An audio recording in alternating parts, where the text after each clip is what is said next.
You are currently the only person in this conference.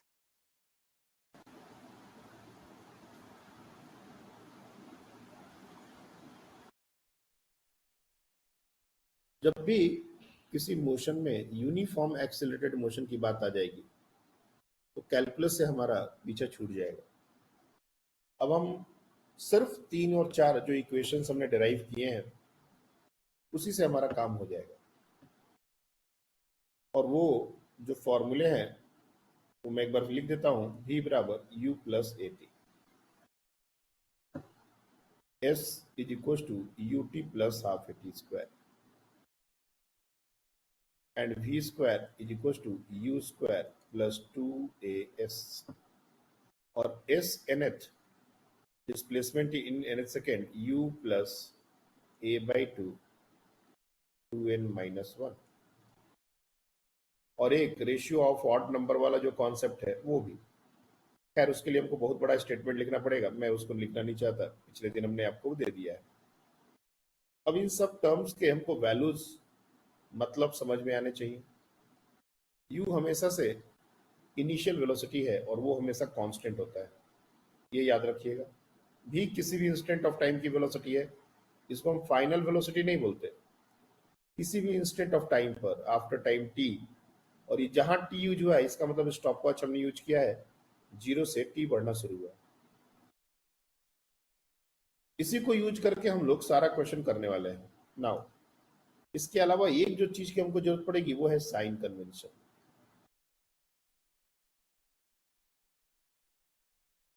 बिना sign convention के हमारा काम अधूरा है। कोई भी बॉडी जब एक स्ट्रेट लाइन पर मूव कर रहा है तो वो स्ट्रेट लाइन ऐसा हो सकता है, वो स्ट्रेट लाइन ऐसा हो सकता है, या फिर वो स्ट्रेट लाइन कैसा भी हो सकता है, लाइक दिस। ये कैसा भी हो सकता है।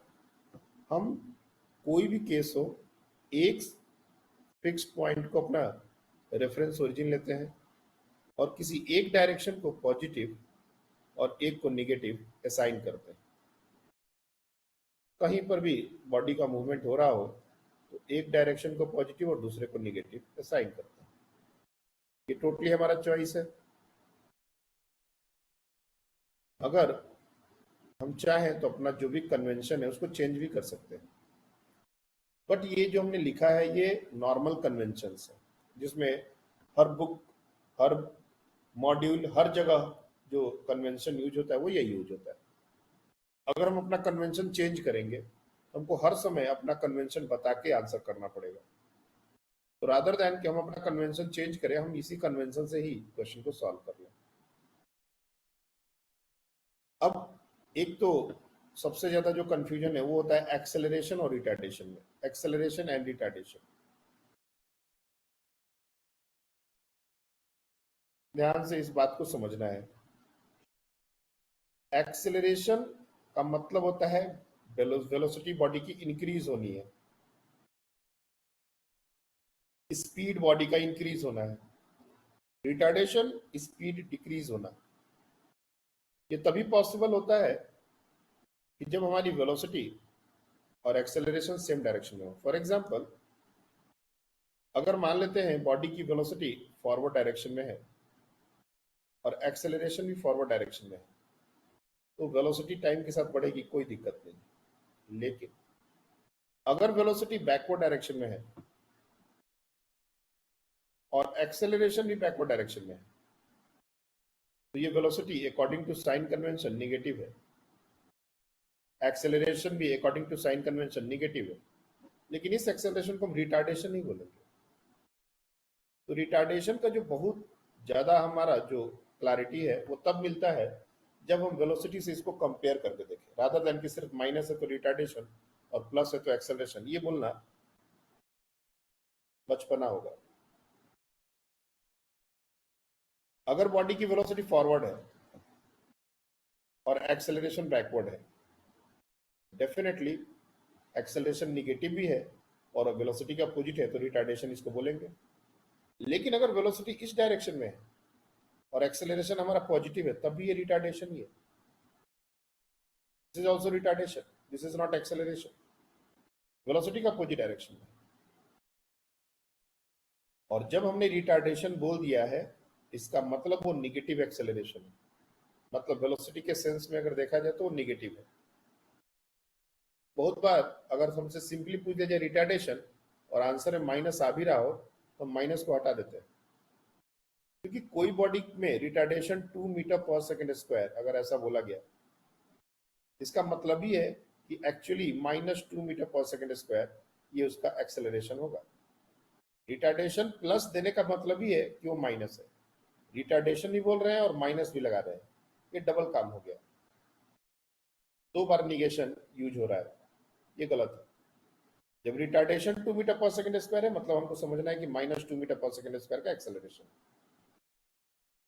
या फिर वेलोसिटी और एक्सेलरेशन दोनों अपोजिट सेंस में, ये हमको समझना पड़ेगा। हाँ बताइए। सर, जो आपने बॉटम लेफ्ट में लिखा है कि वेलोसिटी भी नेगेटिव है, एक्सेलरेशन भी नेगेटिव है, तो उसमें हम बोल सकते हैं कि वेलोसिटी इंक्रीज कर रही है कि साइन कन्वेंशन लगाना पड़ेगा उसमें? नहीं देखो, ये जो वेलोसिटी बैकवर्ड डायरेक्शन में, एक्सेलरेशन भी बैकवर्ड डायरेक्शन में है, तो यहाँ पर कहीं यू टर्न की बात नहीं आएगी। जहां यू टर्न का बात पॉसिबल है वहां पर फिर भी हम थोड़ा सा प्लस माइनस जो साइन कन्वेंशन है उसके बारे में सोच सकते हैं। लेकिन पहले जो एक्सेलरेशन वाले सिचुएशन हमने ड्रॉ किए हैं, इसमें कहीं भी यू टर्न नहीं आएगा। और अगर यू टर्न नहीं आएगा तो बॉडी जिस डायरेक्शन में जा रहा है उसी को पॉजिटिव ले लो, कोई दिक्कत नहीं है। जैसे मैंने जो नॉर्मल साइन कन्वेंशन यहाँ पर लिखा है वो पॉजिटिव राइट की तरफ लिखा है और निगेटिव लेफ्ट की तरफ लिखा है।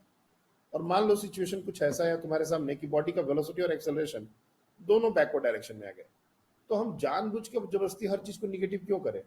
हम तब अपना कन्वेंशन चेंज करके इधर ही पॉजिटिव कर देंगे और ये निगेटिव कर देंगे, इससे दिक्कत नहीं होएगा। इसलिए क्योंकि दोनों उसी डायरेक्शन में है, तो इधर हमने पॉजिटिव ले लिया तो हमारा काम रिलेटिवली आसान हो जाएगा। Finally we have to make our things simple. अब इस केस में अगर हम ऐसा करते हैं कि वेलोसिटी हमारी इधर है और एक्सेलरेशन बैकवर्ड है, कहीं ना कहीं यू टर्न की बात आएगी। सिमिलरली इस केस में भी कहीं ना कहीं यू टर्न की बात आएगी। तो यहाँ पर कन्वेंशन छोड़ के अपना कन्वेंशन डालना सही नहीं है। डाल सकते हैं लेकिन सही नहीं है।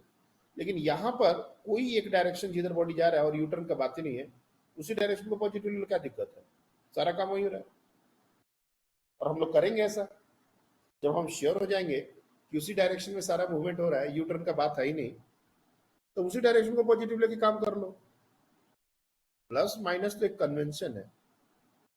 किसी ने ऐसा नहीं बोला है कि राइट वर्ड को हमेशा प्लस ही लेना, लेफ्ट वर्ड को निगेटिव लेना। ये तब आता है जब आगे और पीछे दोनों मूव करने की बात आएगी। जब तुम पीछे मुड़ ही नहीं रहे, तुम आगे ही आगे जाए जा रहे हो, तो तुम प्लस ही लो ना यार उस डायरेक्शन को, चाहे तुम लेफ्ट में जा रहे हो या राइट में जा रहे हो। तो आई होप कि ये सारी बातें समझ में आई होगी। कभी भी retardation 2 metre per second square अगर दिया है तो -2 यूज करना है। एक्सेलरेशन को हम लोग लिखते हैं dv/dt। एक लास्ट बार इस बात पर हम बोल रहे हैं, acceleration is always written as dv/dt। वो अलग बात है कि हम लोग यूनिफॉर्म एक्सेलरेटेड मोशन के लिए कैलकुलस नहीं यूज करना चाहते, बट फिर भी अगर किसी बॉडी का retardation 2 metre per second square दिया है तो तुम इसको -2 लिखोगे, +2 नहीं लिखोगे। +2 लिख दोगे तो वेलोसिटी और अदर स्पीड बढ़ने लगेगी टाइम के साथ, ये गलत है। कहीं कहीं क्वेश्चन में इस चीज पर बच्चों को फंसाते हैं, उस पर्टिकुलर समय पर हम उसको क्लियर कर लेंगे डाउट पूछ के। लेकिन जो जनरल हम बता रहे हैं ये बिल्कुल क्रिस्टल क्लियर होना चाहिए कि अगर रिटार्डेशन है और उसमें निगेटिव नहीं लगाया तो जब हम उसको क्वेश्चन में यूज करेंगे तो माइनस जरूर लगाएंगे, और जब हमको आंसर बताना होगा तब माइनस नहीं लगाएंगे। बॉडी पर रिटार्डेशन कितना है, -2 metre per second, not the correct answer. Body पे एक्सेलरेशन कितना है तब -2 मीटर पर सेकेंड स्क्वायर सही आंसर है। लेकिन बॉडी में रिटार्डेशन कितना है और तुम -2 आंसर कर रहे हो तो ये सही नहीं माना जाएगा। बॉडी में रिटार्डेशन है 2 metre per second square, because retardation itself means this minus. दोबारा माइनस बोलने का क्या जरूरत है? एनीवे अब हमारे पास फॉर्मूले हैं, साइन कन्वेंशन है। अगर कोई बॉडी कोई इनिशियल वेलोसिटी से स्टार्ट करता है तो उसकी वेलोसिटी या तो फॉरवर्ड होगी या बैकवर्ड। उसका जो एक्सेलरेशन है, क्योंकि through out the motion acceleration constant होना है, तभी ये फॉर्मूले लगेंगे। इस फॉर्मूले का कंडीशन यही है कि जो एक्सेलरेशन है वो पूरी जर्नी के दौरान कांस्टेंट होना। अगर नहीं हो रहा तो जहां तक हो रहा है उतने तक ही लगाना पड़ेगा, फिर उसके बाद के लिए अलग कहानी यूज करनी पड़ेगी। पार्ट बाई पार्ट ये सारे फॉर्मूले यूज करने पड़ेंगे। हमने 2-3 क्वेश्चन इस पर पिछले दिन कराए थे, और भी क्वेश्चन कराए जा सकते हैं, लेकिन इस कॉन्सेप्ट पर जो सबसे ज्यादा क्वेश्चन बनते हैं वो बनते हैं मोशन अंडर ग्रेविटी से। मोशन अंडर ग्रेविटी,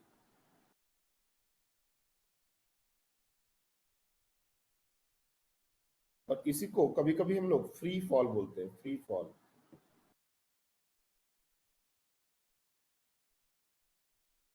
अच्छा, कोई बता सकता है कि when a body is said to be in free fall?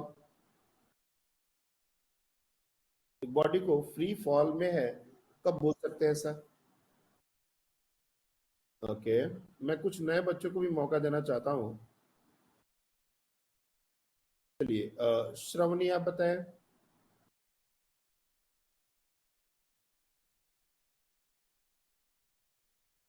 Shravani. Sir जब उस पे gravitation acceleration due to gravity act कर रहा होगा।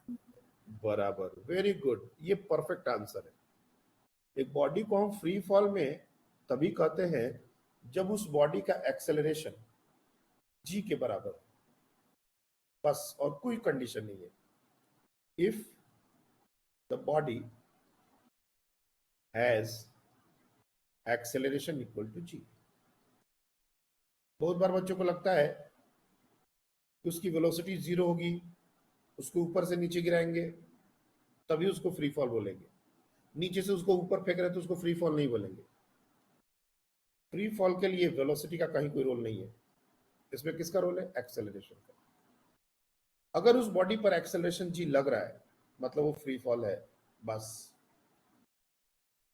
ना, ये जी का क्या मतलब है इसको थोड़ा समझने का जरूरत है। देखो, ये हमारा है अर्थ, और अर्थ कोई भी बॉडी को अपने सेंटर की तरफ खींचता है। बहुत बार बच्चों को लगता है कि अर्थ हमको सिर्फ ऐसे खींच रहा है, ये गलत नोशन है। जो यहां पर होगा अर्थ उसको ऐसे खींचेगा, जो यहां पर होगा अर्थ उसको ऐसे खींचेगा, जो यहां पर होगा अर्थ उसको ऐसे खींचेगा, और जो यहां पर होगा अर्थ उसको ऐसे खींचेगा।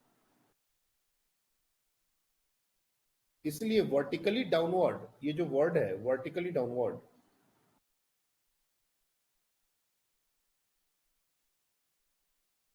ये सारे डायग्राम वर्टिकली डाउनवर्ड के ही हैं। हर पॉइंट का वर्टिकली डाउनवर्ड अलग होता है। हमेशा ये मत समझना कि यही है वर्टिकली डाउनवर्ड, ये हमारे लिए जहां हम बैठे हैं। हम किसी और जगह जाएंगे तब भी डायग्राम बनेगा ऐसा ही, लेकिन अगर बाहर से देखें तो हम एक्चुअली उस डायग्राम के बारे में बात करें जो हमने यहाँ बनाया है गोल में। तो क्या होता है कि कोई भी बॉडी को अर्थ जो है वो अपने सेंटर की तरफ ग्रेविटेशनल फोर्स लगा के पुल करता है। और थोड़ा बहुत तुम लोग को ग्रेविटेशनल फोर्स का वैल्यू पता हो, G m m/r²। और इसके कारण जो एक्सेलरेशन कॉज होता है बॉडी में, m is the mass of earth और small m is the mass of object. ये जो ऑब्जेक्ट है इसका मास है।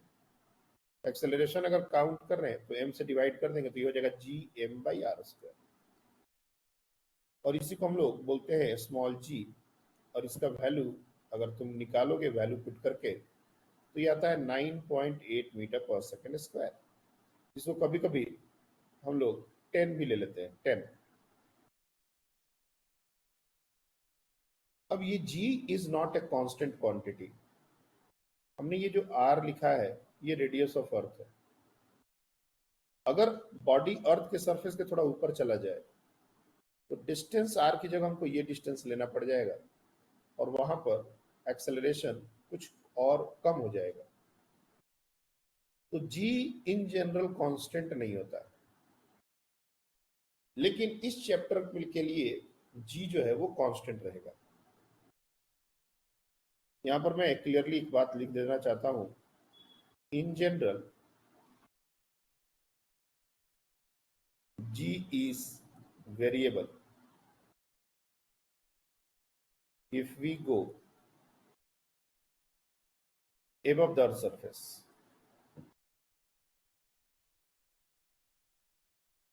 अर्थ सरफेस के ऊपर अगर जाएंगे तो जी वैरी करेगा, लेकिन हम ज्यादा ऊपर नहीं जाते। इस चैप्टर में हम लोग 100, 200, 500 मीटर इतना ही जाते हैं। और ये जो रेडियस है ये 6400 किलोमीटर है। 6400 किलोमीटर के सामने 100-200 मीटर का कोई वजूद नहीं है। इसलिए हमारा जो इस चैप्टर का क्वेश्चन है वो चूंकि 100-200 मीटर तक ही, 500 मीटर मैक्सिमम, उसके लिए जी को कांस्टेंट लेने में कोई बुराई नहीं है। जी हमारा कांस्टेंट होगा, वर्टिकली डाउनवर्ड होगा, और चूंकि हम अर्थ के किसी भी पोजीशन पर बैठ के इस क्वेश्चन को सॉल्व करें, हमारे लिए वहां पर वर्टिकली डाउनवर्ड ऐसा ही होगा। यही है वर्टिकली डाउनवर्ड उस पोजीशन पर। सोचो यहाँ पर ये जो साउथ पोल के पास जो बंदा बैठा है, उसके लिए जो ट्रेनें हैं, जो समुद्र है, उसका पानी एयर में नहीं जाएगा, हवा में अपने आप ट्रेन उड़ने नहीं लगेगा, उसके लिए वो जमीन पर ही रहेगा।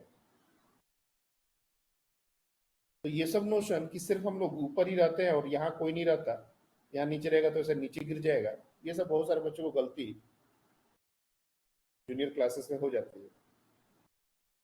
तो वर्टिकली डाउनवर्ड का क्या मतलब है ये हर जगह हमने दिखाया है, और कहीं पर भी वर्टिकली डाउनवर्ड का मतलब यही होगा। अगर हम लोकल जगह पर चले जाए, दिस इज और vertically downward, this is vertically upward,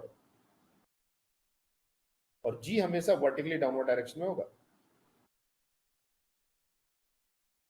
एक और बात, अगर हम किसी बॉडी को 3 सिचुएशंस बनती हैं, जमीन से हमने बॉडी को ऊपर की तरफ थ्रो किया, किसी हाइट से किसी बॉडी को ड्रॉप किया, और किसी हाइट से किसी बॉडी को ऊपर या नीचे थ्रो किया। सबसे पहले तो बच्चों को थ्रो और ड्रॉप में फर्क समझ आता है। What is the difference between throw and drop? या ड्रॉप को कभी कभी रिलीज कर देते हैं, रिलीज। क्या डिफरेंस है थ्रो में और ड्रॉप में?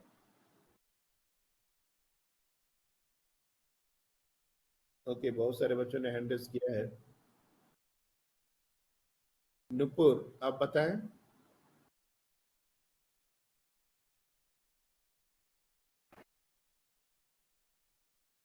नुपुर, सुन पा रहे हैं बच्चे आप? ओके, चलिए आफिया, बताओ।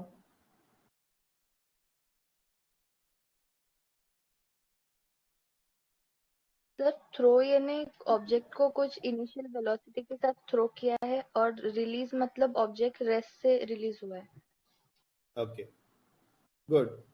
थ्रो इसका मतलब है initial velocity non zero, drop initial velocity zero.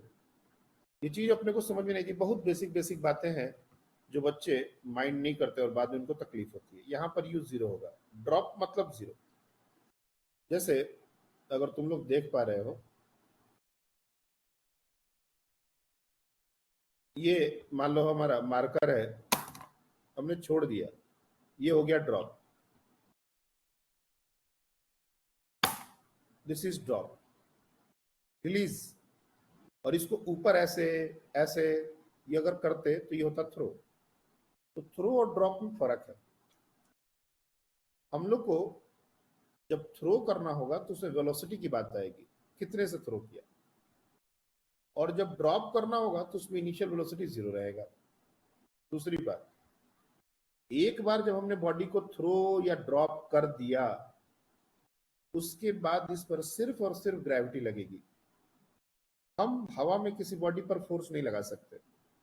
जैसे मान लो ये बॉडी को हमने थ्रो किया, कुछ वेलोसिटी देके थ्रो किया होगा, ऐसे तो कर नहीं सकते। अब एक बार हाथ से ये छूट गया उसके बाद सिर्फ इसके ऊपर ग्रेविटी का फोर्स mg लग रहा है और इसके ऊपर एक्सेलरेशन g लग रहा है। इसको ड्रॉप कर दिया, इसके ऊपर ग्रेविटी का फोर्स mg और एक्सेलरेशन g। इसको थ्रो किया, चाहे ऊपर करें या नीचे करें, आई डोंट केयर, इसके ऊपर g लगेगा। अब ये या तो ऊपर जाके नीचे चला है या सीधे नीचे जा रहा है या ये ऊपर जाके आए, कुछ भी हो, all the time the acceleration is going to be this g only. और चूंकि ये एक्सेलरेशन न वैल्यू वाइज चेंज हो रहा है न डायरेक्शन वाइज चेंज हो रहा है, चाहे चाहे बॉडी कैसा भी मूवमेंट करे, इसलिए ही इस मोशन को हम यूनिफॉर्म एक्सेलरेटेड मोशन के अंदर पढ़ते हैं।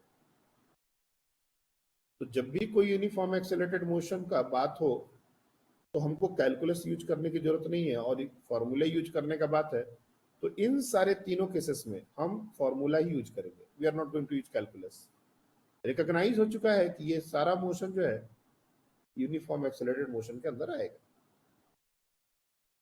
अब इन तीन सिचुएशंस को मैं नाम दे दूं 1 2 3। तो 1 सबसे इंपॉर्टेंट केस, सेकेंड वो भी बहुत इंपॉर्टेंट, और इन दोनों को अगर बहुत अच्छे से हमने पकड़ लिया तो तीसरा वाला थोड़ा मोड़ा वो बहुत ज्यादा जनरल कॉन्सेप्ट नहीं है, वो बहुत ज्यादा काम नहीं आएगा। मेन हमारे यही दो रिजल्ट काम आता है और उसमें बहुत सारे छोटे छोटे पॉइंट्स है। सिर्फ ऐसा नहीं है फॉर्मूले, फॉर्मूले तो खैर हैं, लेकिन उसके अलावा भी बहुत सारी बारीक बारीक चीजें हैं जहां से क्वेश्चन बनते हैं। और यहाँ पर मेडिकल में बहुत ही शानदार शानदार क्वेश्चन बनते हैं। देख के लगेगा कि अरे यार ये क्वेश्चन कैसे होगा, और वो क्वेश्चन बस कुछ ट्रिक से बन जाएगा बिना किसी ज्यादा कैलकुलेशन। तो मैं पहले वाले केस के बारे में बात करूं, इस केस में कोई भी बॉडी को ग्राउंड टू ग्राउंड, इसको बोलते हैं ग्राउंड टू ग्राउंड, बॉडी को हमने ग्राउंड से थ्रो किया और ये ऊपर जाएगा, जाके कहीं से यू टर्न मारेगा और फिर नीचे आएगा। एक्चुअली ये एक ही लाइन में आएगा, लेकिन एक ही लाइन से पता नहीं चलेगा, इसलिए थोड़ा गैप करके दिखाते हैं। अब ये जितनी हाइट तक गया इसको बोलते हैं इसकी maximum height. h is known as maximum height. और ये जाके नीचे आने तक का कंप्लीट टाइम इसको बोलते हैं time of flight.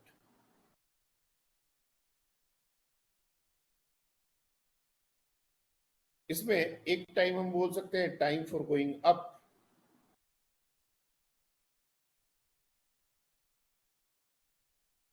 T2 time for coming down. अलग अलग भी निकाल सकते हैं। और इसको गोइंग अप के लिए एक वर्ड यूज होता है जिसको बोलते हैं हम लोग एसेंट, और ये होता है डिसेंट। तो time for ascent, time for descent, ये भी पूछा जा सकता है। देखेंगे हम लोग ये दोनों टाइम बराबर होता है actually, will see one by one. इसके अलावा और भी बहुत सारी चीजें पूछी जा सकती है। इसको अगर हमने कोई इनिशियल स्पीड यू से थ्रो किया तो ये जब नीचे गिरेगा, जब ये वापस आएगा तो ये किस स्पीड से ग्राउंड को हिट करेगा, स्पीड में क्या रिलेशन है, वेलोसिटी में क्या रिलेशन है, चेंज इन स्पीड क्या, चेंज इन वेलोसिटी क्या,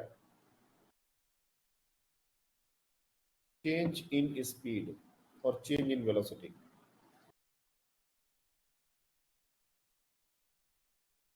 चेंज इन मोमेंटम, ऐसा बहुत सारे क्वेश्चन एक के बाद एक बनते हैं। ये सबसे बेसिक बेसिक बातें हैं। इसके बाद और क्या क्या बातें हैं वो तो बात का बात है। Maximum height, time of flight, ये दो फॉर्मूले हैं जिनको हमको याद करना है। मैं प्रूफ बताऊंगा, ऐसा नहीं है, लेकिन ये फॉर्मूला प्रूफ के बदौलत तुमको याद हो ऐसा नहीं है। तुमको पहले याद होना u square by 2g, 2u by g, और यहां पर g का वैल्यू हम निगेटिव नहीं डालेंगे। कि जो भी फॉर्मूले हम लोग डिराइव करते हैं उसी समय g को माइनस लेके ही डिराइव करते हैं। इसलिए ये जो फॉर्मूला है इसमें कहीं भी g का साइन निगेटिव नहीं आएगा। टाइम फॉर गोइंग अप हमारा u बाई जी आता है, टाइम फॉर कमिंग डाउन भी हमारा u बाई जी आता है। चेंज इन स्पीड का वैल्यू आता है 0 और चेंज इन वेलोसिटी आता है। इसमें भी दो आंसर्स पॉसिबल हैं, 2u और -2u। इसलिए कभी भी तुमसे चेंज इन वेलोसिटी नहीं पूछता, तुमसे पूछता है magnitude of change in velocity, ताकि तुम मॉड लगा के और आंसर करो 2u। -2u आंसर मत करो। इसमें क्या प्रॉब्लम है ये भी हम लोग देखेंगे कि -2u से क्या दिक्कत होगी, और इसलिए question direct change in velocity ना पूछ के magnitude of change in velocity क्यों पूछा जाता है, इस पर भी बात करेंगे। लेकिन सबसे पहले कुछ ऑब्वियस सी बातें जो है, मैक्सिमम हाइट और टाइम ऑफ फ्लाइट। इसमें इतना तो तय है कि हम साइन कन्वेंशन को काउंट करें तो जो हमारे क्रेडेंशियल्स हैं वो क्या क्या है। तो सबसे पहले इनिशियल वेलोसिटी की बात करें तो initial velocity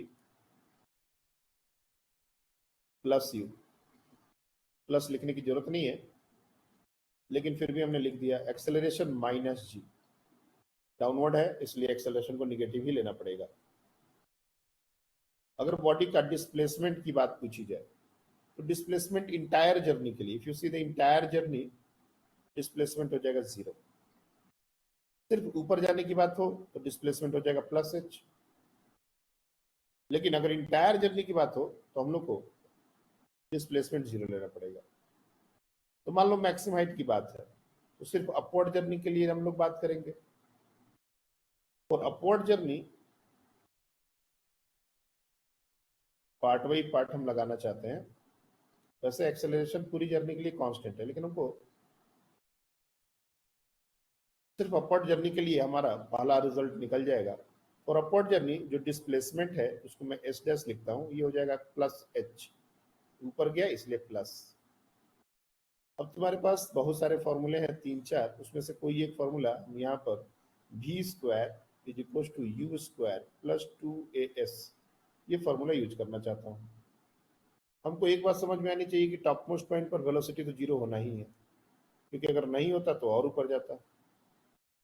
velocity Kamte Kamte आके यहाँ 0 हुआ है, इसलिए इस फॉर्मूले में v का वैल्यू 0 डालना पड़ेगा। u हमारा इनिशियल वेलोसिटी है, उसको एज इट इज रहने देंगे प्लस 2 माइनस जी इंटू एस की जगह हम लोग डाल देंगे प्लस h, और यही से हमारा h का वैल्यू आ जाएगा u square upon 2g। Very simple. अगर हमसे कहा जाए कि टाइम ऑफ फ्लाइट कैसे निकालना है तो s is equal to U T half A T square, बहुत सिंपल सा एक रिजल्ट है, उसको यूज कर सकते हैं। s is equal to U T half A T square, और हम इसको इंटायर जर्नी के लिए यूज करना चाहते हैं। ये जो t है हम कैपिटल T निकालना चाहते हैं कायदे से, तो इंटायर जर्नी की बात है तो इंटायर जर्नी के लिए डिस्प्लेसमेंट लेना पड़ेगा जो कि 0 है। u ऊपर की तरफ था तो प्लस तो लेना ही है, capital T plus half minus जी इंटू टी स्क्वायर। अब तुम इसको सॉल्व करोगे, you can easily get t is equal to 2u by g. तो दो फॉर्मूले तो एकदम से एक एक दो लाइन में ही डेराइव हो जाता है। इवन तीसरा वाला जो फॉर्मूला है टाइम फॉर गोइंग अप, ये भी एक लाइन का ही है।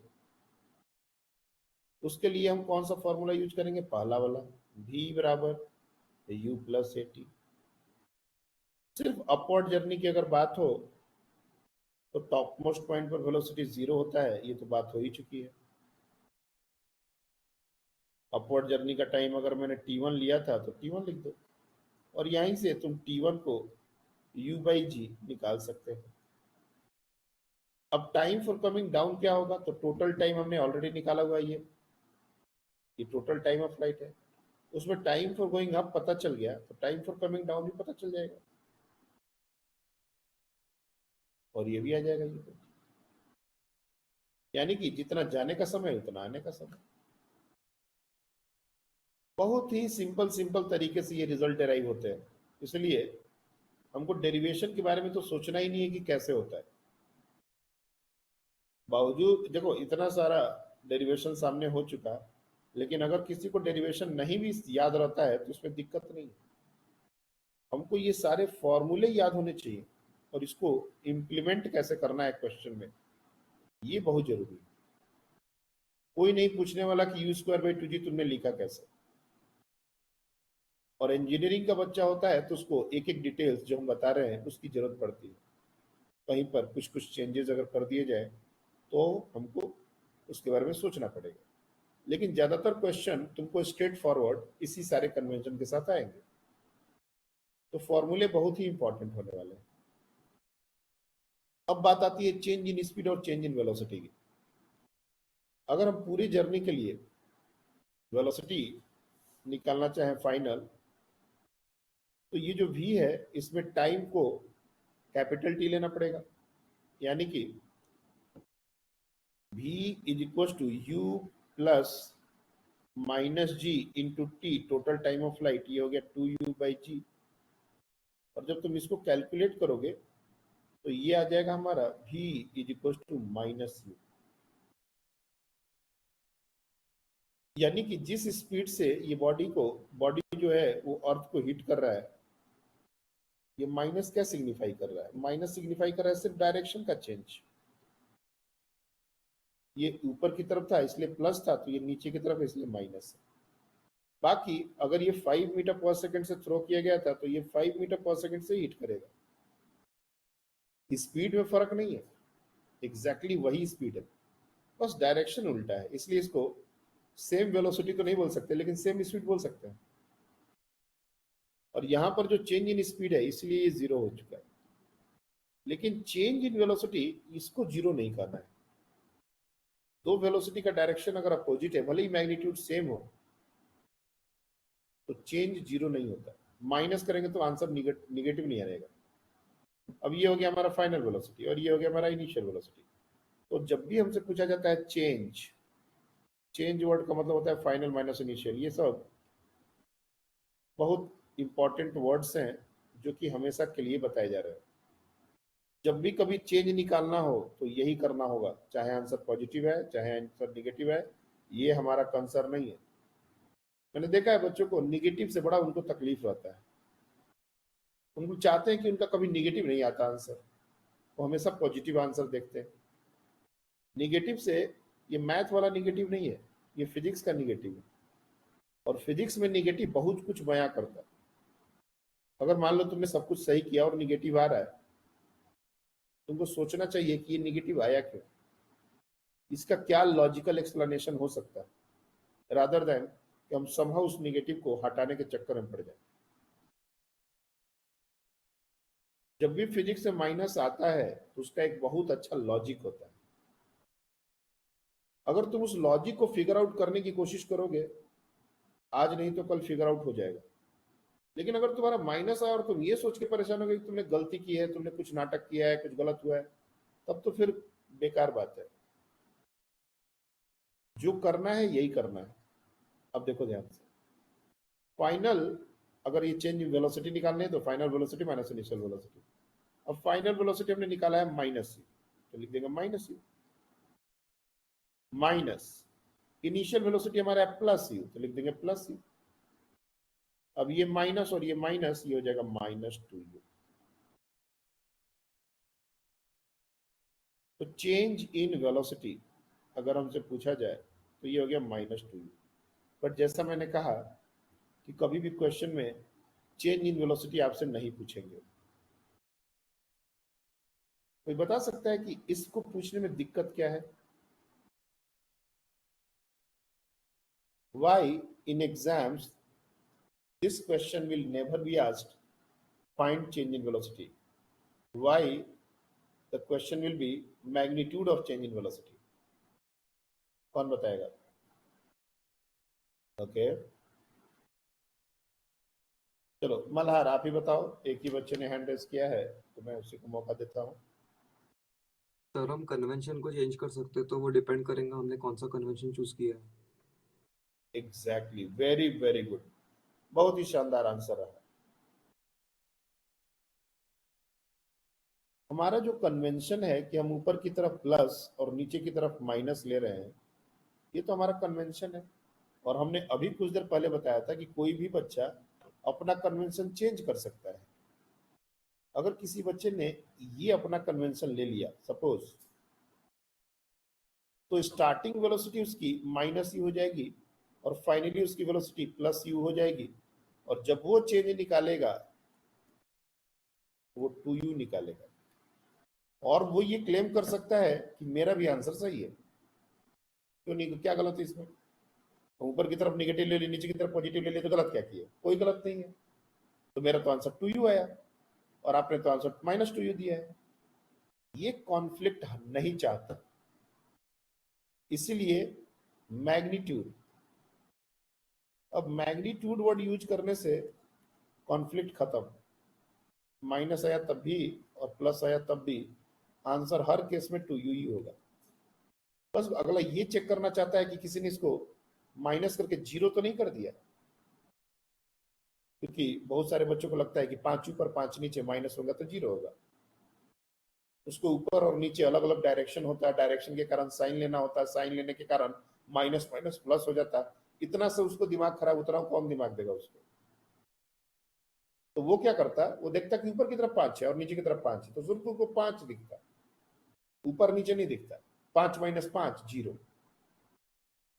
वो बस 0 चेक करने के लिए ये क्वेश्चन देता है कि तुम 0 आंसर गलत तो नहीं कर रहे। बाकी ये 2u आंसर जो पढ़ने लिखने वाले बच्चे हैं वो 2u आंसर करेंगे। और साइन कन्वेंशन में कॉन्फ्लिक्ट ना हो इसलिए हमेशा मैग्नीट्यूड पूछा जाएगा। आई होप ये पूरी बात समझ में आ गई होगी। लेकिन जैसा मैंने बताया कि ये जो फॉर्मूला है u²/2g 2u/g, ये फॉर्मूला इतना भी सिंपल फॉर्मूला नहीं है और इतना भी इसका लिमिटेशंस नहीं है। ऐसा बहुत सारा सिचुएशन आएगा, ध्यान से सुनो। जब कोई बॉडी आगे की तरफ जा रहा होगा और उसका एक्सेलरेशन पीछे की तरफ होगा, क्लियरली तुमको समझ में आना चाहिए कि कहीं तक कहीं जाएगा और कहीं ना कहीं से यू टर्न मारेगा। ऐसा ही होगा। एक्सेलरेशन अगर पीछे की तरफ है तो कहीं ना कहीं तो जाके यू टर्न मारेगा ही मारेगा। इवन यहां पर भी कहां तक जाके यू टर्न मारेगा अगर तुमसे पूछा जाए तो ये हो जाएगा u²/2g की जगह हो जाएगा a।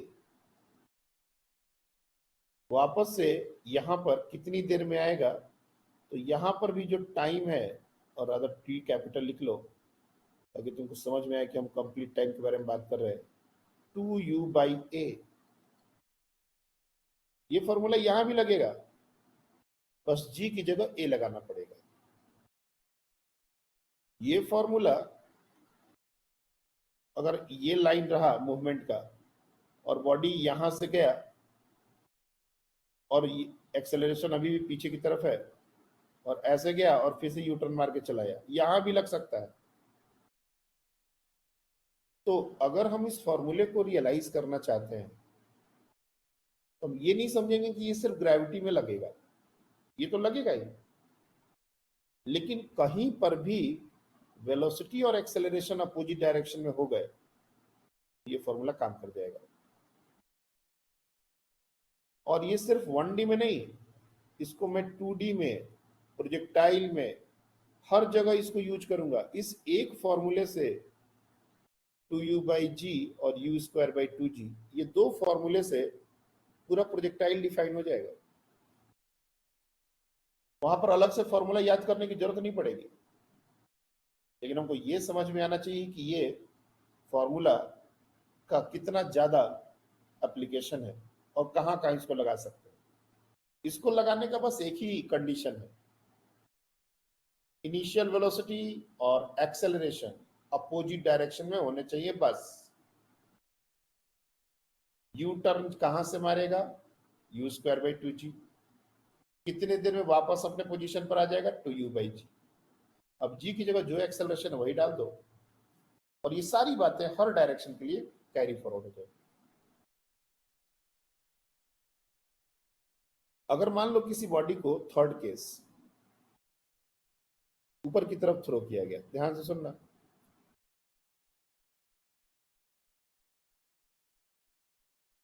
अगर किसी बॉडी को ऊपर की तरफ थ्रो किया गया तो कायदे से ये ऐसे जाएगा और ऐसे आएगा। बावजूद इसके अगर तुमसे पूछा जाए कि यहां से यहीं की बात की जाए, सेम लेवल पर आने का टाइम कितना होगा, तो यहां पर भी टाइम 2u/g यहां से यहां तक के आने का वैलिड बात है। अगर पूछा जाए कि ये हाइट कितनी होगी तो u²/2g, ये वैलिड बात है। तो ये फॉर्मूला जितना छोटा है उतना ही ज्यादा इंपॉर्टेंट है। इसलिए मैंने कहा कि इसका डेरिवेशन तुम अगर कुछ देर के लिए भूल जाओ, मेरे को ज्यादा तकलीफ नहीं होगा, लेकिन अगर इसका एप्लीकेशन भूल जाओ तो बड़ा दिक्कत है। कहां कहां और कैसे कैसे इसको हम यूज करने वाले हैं ये हम ही जानते हैं। इसलिए दो फॉर्मूला तो एकदम से नहीं भूलना है। कौन कौन सा?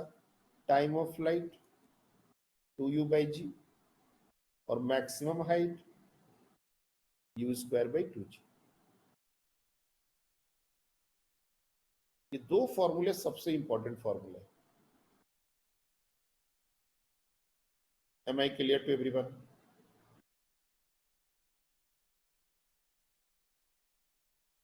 दूसरा केस लेते हैं। एक्चुअली इस केस पर बहुत सारे क्वेश्चन बन सकते हैं, और चलो एक क्वेश्चन अपन कर ही लेते हैं, उसके बाद सेकंड केस लेंगे। A body is thrown upward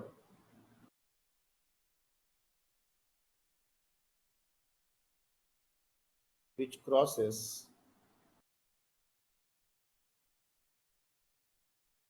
a tower twice at an interval of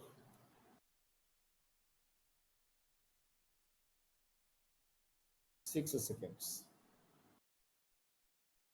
If total time of flight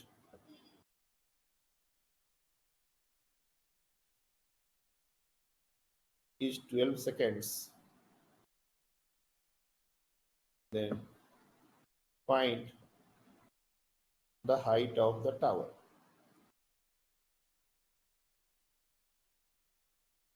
चलिए ट्राई कीजिए, जिनका हो जाए वो हैंड रेज करेंगे।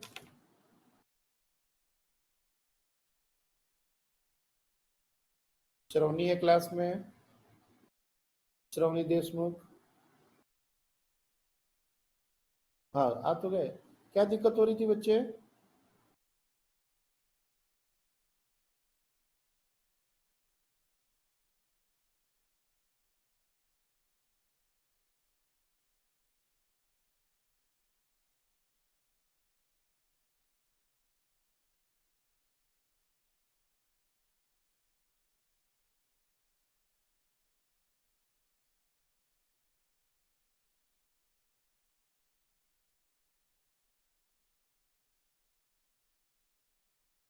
देखो, अगर कोई बच्चे को ज्वाइनिंग टाइम पर क्लास ज्वाइन करते समय अगर कोई भी इश्यू आता है तो सबसे पहले तो 1-2 मिनट पेशेंटली वेट करना है।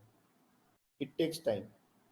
जैसे ही तुम ज्वाइन बटन पर क्लिक करोगे ये टाइम लगता है, पहली बात। दूसरा, फिर भी नहीं हो रहा, तुरंत स्क्रीनशॉट लेके शेयर करो। बिना स्क्रीनशॉट लिए बात नहीं होगी। क्या दिक्कत है वो तभी हमको पता चलेगा जब स्क्रीनशॉट भेजोगे। तो जो भी बच्चे मैसेज करते हो कोशिश करो कि स्क्रीनशॉट के साथ करो।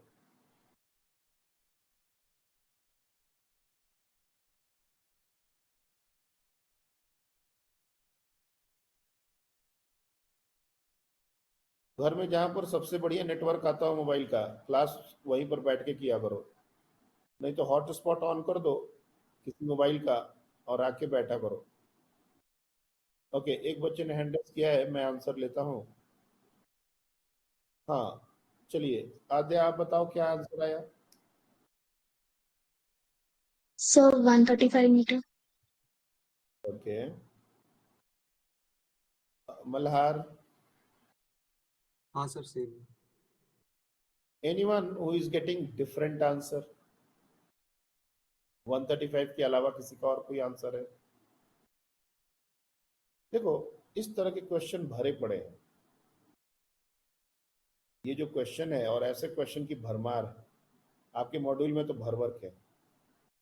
जब तक हम इन फॉर्मूले को तरीके से यूज नहीं करेंगे हम उलझ जाएंगे, और मैं सारे क्वेश्चन नहीं बता सकता। तुमको सोचोगे कि सर ये भी बता दीजिए, ये भी बता दीजिए, ऐसा नहीं होता। एग्जाम हम तुम्हारे देने साथ थोड़े दे जाएंगे। अब तुम लोग सीरियस फिजिक्स पढ़ रहे हो, याद रखो मेरे बात।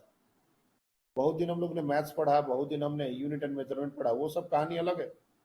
ये सीरियस फिजिक्स है। इसमें 2 क्वेश्चन अगर हम बताएंगे तो तुमको 20 क्वेश्चन खुद से करने का काबिलियत आना चाहिए। तुम ये नहीं सोच सकते कि सर 20 क्वेश्चन बताएंगे तब हमको 2 करने आना चाहिए। हम 2 क्वेश्चन बताएंगे लेकिन तुम्हारा जो एबिलिटी है वो 20 क्वेश्चन का डेवलप होना चाहिए। और ये तब होगा जब तुम एक एक वर्ड को ध्यान से सुनोगे। तुमको लग रहा होगा कि इतने देर बात करने में, इतना सारा कुछ लिखने में हमने जो बकबक किया उसका कहीं कोई रोल नहीं है। जो लिखा है सिर्फ वही का रोल है। लेकिन जो स्मार्ट बच्चा होता है उसको पता है कि ये जो लिखा हुआ है इससे कई गुना ज्यादा वैल्यू हमने जो बकबक की इसको लिखने के टाइम उसका है, उसका वैल्यू ज्यादा है। ये जो लिखा है इसका वैल्यू कम है। लेकिन जब बच्चे स्टार्ट करते हैं पढ़ना तो उनको लगता है कि जो लिखा हुआ है फॉर्मूला है वही मैटर करता है, और जो इसको लिखने के दौरान जो बातें हुई है वो तो बेकार की बातें हैं, वो तो हमने नहीं सुना तब भी चलेगा, फॉर्मूला तो लिख लिया हमने। यही वो गलती कर जाता है। तुम्हारे दिमाग में प्रॉब्लम सॉल्विंग कैसे करना है ये फॉर्मूला से नहीं बनेगा, ये उस लॉजिक से बनेगा जो बात को सुन के दिमाग में डेवलप होता है। और तुमने सुना ही नहीं, तुमने बातों को सुना ही नहीं। तुम्हारे लिए सिर्फ 2u/g और u²/2g यही इंपॉर्टेंट है। इस तरह के केसेस में बच्चे क्या होता है, लॉजिक दिमाग में डेवलप ही नहीं होता, और हर क्वेश्चन में उसको लगता है कि टीचर बता देता हमको। इस तरह का क्वेश्चन तो टीचर ने बताया ही नहीं, ऐसा क्वेश्चन तो सर ने कराया ही नहीं। इस तरह की बातें उसके दिमाग में हमेशा चलती रहती है।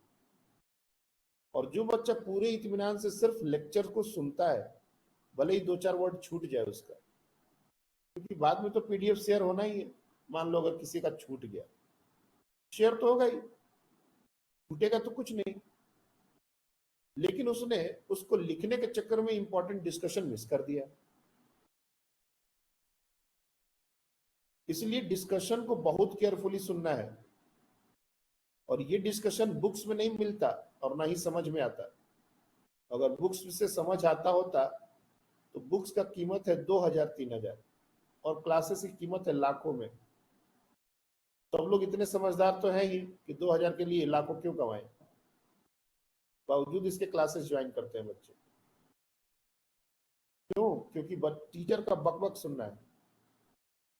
इसलिए जब हम बोलने लगे तो चुपचाप सुना करो, सब कुछ छोड़ के एकदम कहानी की तरह सुना करो, और जहां जहां बोले कि सोचना है वहां वहां सोचने की कोशिश करो, तब जाके दिमाग में लॉजिक बनेगा। और नहीं तो छोटा छोटा क्वेश्चन भी परेशान कर देगा।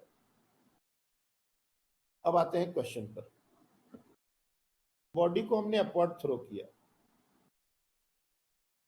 मेरे को कोई बता सकता है which crosses a tower twice at an interval of 6 seconds? इसका मतलब क्या है? ये 2 बच्चे जिन्होंने आंसर किया है वो लोग आंसर नहीं करेंगे।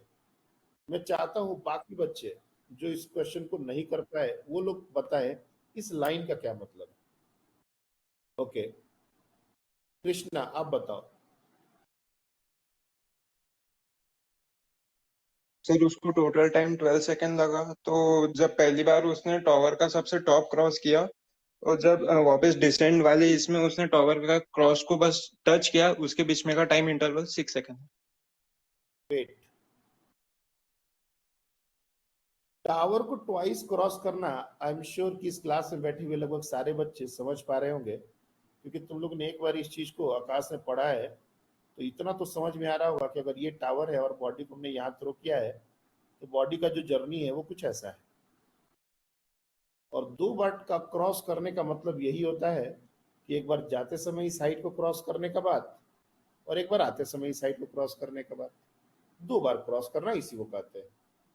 यानी कि जब भी किसी टावर को, किसी हाइट को 2 बार क्रॉस करने की बात हो तो हमको ये समझना पड़ेगा कि हमारा जो मैक्सिमम हाइट है और जो टावर की हाइट है, टावर की हाइट मैक्सिमम हाइट से छोटी हाइट, तभी ऐसा हो सकता है। अदरवाइज ऐसा कभी नहीं हो सकता एक ही हाइट पर 2 बार जाए बॉडी। अगर हम इससे ऊपर कोई हाइट ले लें तो बॉडी तो वहां जा ही नहीं सकता। इससे नीचे कोई हाइट लेंगे तभी ऐसा होगा कि 2 बार, एक बार जाते समय रहेगा, एक बार आते समय रहेगा। फाइन। मेरा क्वेश्चन ये है कि यहाँ पर अगर हमने नाम दे दिया ए, इसको नाम दे दिया बी, इसको नाम दे दिया सी, इसको नाम दे दिया डी, इसको नाम दे दिया ई, तो मेरे को 6 सेकेंड्स कहां से कहां तक का टाइम है और 12 सेकेंड्स कहां से कहां तक का टाइम है, ये हमको कृष्णा बताएगा। सर 12 सेकेंड उसका ए से सी और सी से ई इतना टोटल है, बराबर। और 6 सेकेंड उसका बी से सी और सी से डी। Very very good. ये अगर बच्चे को नहीं समझ आएगा तो कहानी अधूरी रहेगी। अब इसके बाद क्वेश्चन में उसका दिमाग ही नहीं चलेगा। ये समझ में आना होना, ये प्योर इंग्लिश है, फिजिक्स इसमें ज्यादा नहीं है। अब सुनो, 12 सेकेंड की टोटल जर्नी बोल रहा है और बी से डी तक की जर्नी को 6 सेकेंड बोल रहा है। यानी कि टाइम फॉर गोइंग अप और टाइम फॉर कमिंग डाउन, अगर ये दोनों टाइम अगर बराबर होते हैं तो बी से सी तक के जाने का टाइम और सी से डी तक के आने का टाइम 3 सेकेंड और 3 सेकेंड लिख सकते हैं क्या? बिल्कुल लिख सकते हैं। जब बी से सी और सी से डी का टाइम दिया हुआ है 6, तो आधा ऊपर जाने का आधा नीचे आने का, यही तो था time for going up is time for coming down. और नीचे से कंप्लीट ऊपर जाने तक का टाइम और ऊपर से कंप्लीट नीचे आने तक का टाइम, ये भी तो निकाल सकते हैं। 12 सेकेंड इंटायर जर्नी का टाइम है, तो ऊपर जाने का टाइम 6 सेकेंड और नीचे आने का टाइम 6 सेकेंड, ये भी निकाल सकते हैं। और जो टावर की हाइट है वो ए बी है, और क्या है? ए बी है। यानी कि अगर ए बी का टाइम निकालने का बात हो, टाइम ए से बी तक के जाने का टाइम, तो क्या ये टाइम सबको पता है कि 3 सेकेंड्स होगा? दिख रहा है सबको? ए से बी तक के जाने का जो टाइम लगा बॉडी को, वो 3 सेकेंड्स लगा है। क्या ये बोल सकते हैं यस और नो?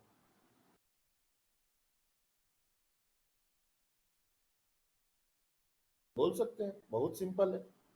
नीचे से कंप्लीट ऊपर तक ए टू सी 6 सेकेंड, और ए से बी ये नहीं पता, लेकिन बी से सी 3 सेकेंड पता है,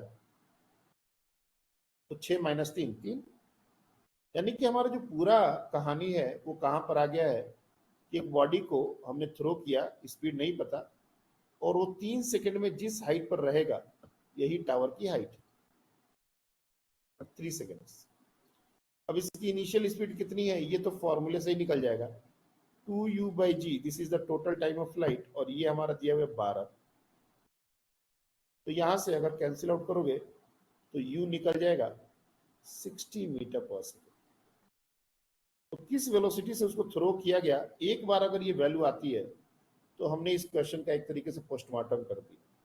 अब तुमको कुछ भी निकालना हो तो तुम निकाल सकते हो, लेकिन हमको निकालना है टावर की हाइट। अब बहुत बच्चे क्या करते हैं जल्दीबाजी में 60 इंटू 3 कर देते हैं। 3 सेकेंड का डिस्प्लेसमेंट निकालना है और 60 मीटर पर सेकेंड की वेलोसिटी है, तो 60 इंटू 3 180 मीटर, जो कि गलत है। क्यों? ये जर्नी यूनिफॉर्म मोशन नहीं है, यूनिफॉर्म एक्सेलरेटेड मोशन। और यूनिफॉर्म एक्सेलरेटेड मोशन में डिस्प्लेसमेंट निकालने का जो फॉर्मूला है वो वेलोसिटी टू टाइम नहीं है, ut plus half at square. तो हम u को तो 60 ले लेंगे प्लस, लेकिन एक्सेलरेशन निगेटिव है, इस बात को नहीं भूलेंगे, और g का वैल्यू हमने 10 ले लिया, इंटू 3 स्क्वायर। ये हो जाएगा 180 minus 45, and the final answer is 135। अब चूंकि हमने इसको इतना एक्सप्लेन कर दिया कि हमको थोड़ा टाइम लग गया, लेकिन अगर हमारी अंडरस्टैंडिंग इस लेवल की हुई तो ये question with in 10 to 15 seconds बनेगा. Anyone still have any confusion? Tell me.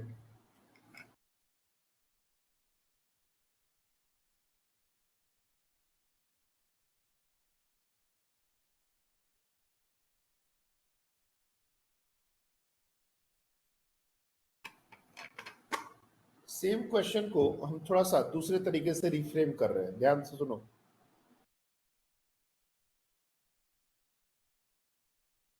Situation वही है, body is thrown upward with some initial speed which crosses a tower twice.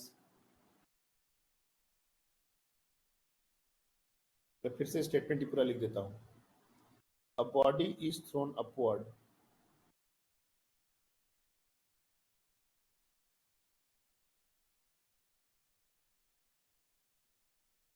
which crosses a tower twice at t is equals to 4 seconds and t is equals to 8 seconds. Find its maximum height attained.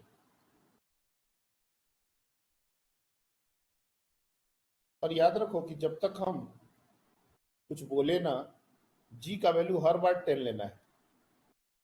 अपने सारे question के लिए जी को value हम 10 metre per second square ही लेंगे. बाकी question में ये दिया जाता है, स्टैंडर्ड कर क्वेश्चन होगा नीट का, तो उसमें जी हर क्वेश्चन में मेंशन रहेगा. अपने से तुमको क्या लेना है इसके लिए वो जगह नहीं छोड़ते, वो हर बार जी का वैल्यू खुद ही देते हैं. बट जब तुम क्वेश्चन करोगे बुकलेट वगैरह का, तो उसमें जी हर क्वेश्चन में गिवन हो ऐसा जरूरी नहीं है. तो जी का वैल्यू 10 लेना चाहिए या 9.8 लेना चाहिए, ये धीरे धीरे डेटा देख के तुमको समझ आएगा. डेटा के अकॉर्डिंग अपने को डिसीजन लेना पड़ता है. ओके, एक बच्चे ने हैंड रेज कर दिया. Good, very good. काफी बच्चों ने इसको कर लिया है, यानी कि तुम लोगों ने कुछ ठीक ठाक ही पढ़ा है इस टॉपिक को. चलिए इस बार मैं मौका दूंगा ओवी. आपने हैंड रेज कर रहे हैं, ये नए बच्चों को भी कुछ मैं देखना चाहता हूं. उन्नति,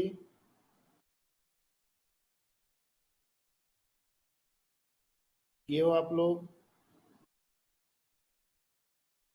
तानिका,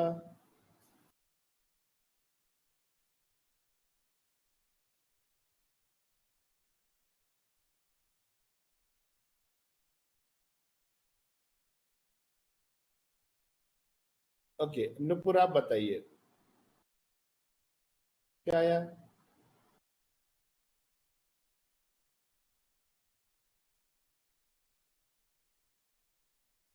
माइक से ज्वाइन नहीं किए हो क्या आप? एक मिनट.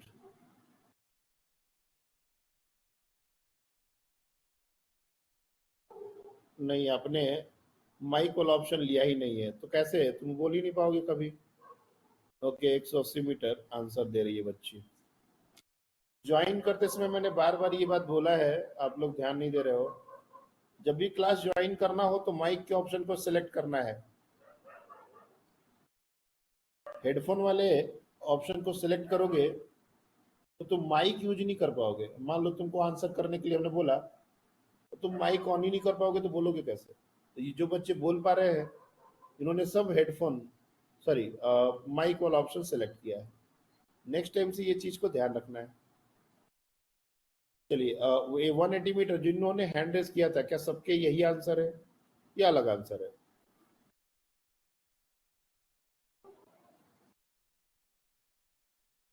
तो फिर आवाज क्यों नहीं आ रही है आपकी?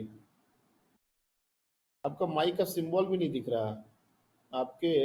एक मिनट. हाँ, नहीं अब तो दिख रहा है. माइक काम करना चाहिए तुम्हारा. माइक ऑन करो.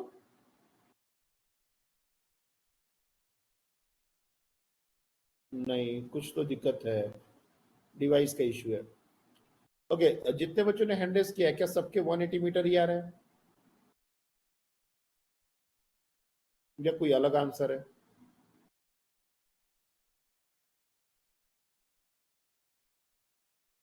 कोई आंसर नहीं कर रहा है, इसका मतलब हम मान के चलेंगे कि यही आंसर है। चलो खैर, क्या आंसर है उस पर बाद में आएंगे। तो आइस क्रॉस करने की बात है तो मैं फिर से एक टावर बना देता हूँ,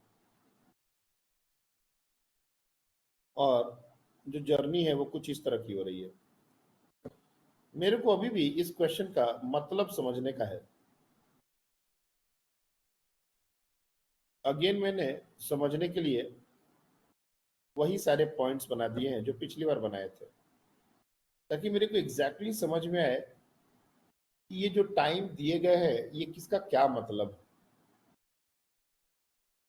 सारे बच्चे हैंड अपना डाउन कर लें और मेरे को सिर्फ वो बच्चे हैंड रेस करें जो बता सकते हैं एग्जैक्टली कि ये जो टाइम दिया गया है इसका क्या मतलब है, लेमन तरीके से।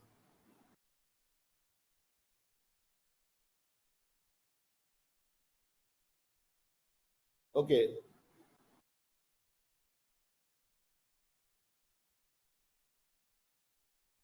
चैतन्य आप बताओगे?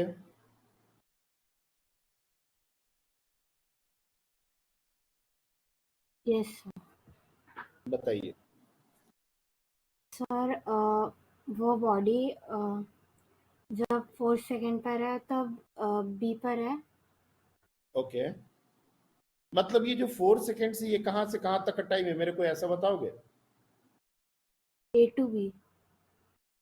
Okay, very good. A to B जाने का टाइम है 4 सेकेंड्स, वेरी वेरी गुड। और 8 सेकेंड्स की कहां से कहां तक का टाइम है?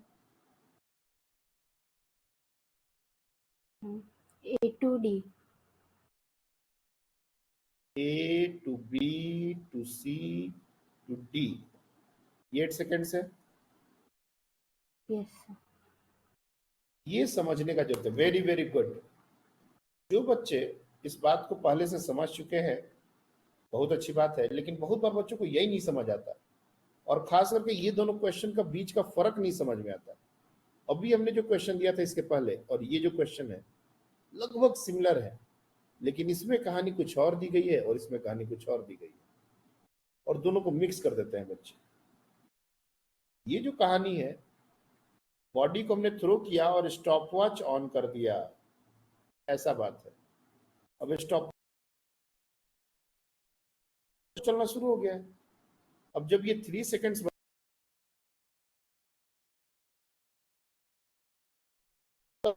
दिया हुआ है तो 4 ही ले लो। जब स्टॉप वॉच 4 सेकेंड्स पर था, बता रहा था, तो वो क्रॉस कर रहा था, और जब ये ऊपर गया तो वापस से तुम इसको 0 नहीं कर रहे, ध्यान से समझो इस बात को। अब ये 4 से आगे ही बढ़ रहा है, और जब ये 8 बता रहा था तब वापस ही आ गया। यानी कि 8 सेकेंड्स शुरू से लेके वहां तक का टाइम है, ना कि बी से डी तक का।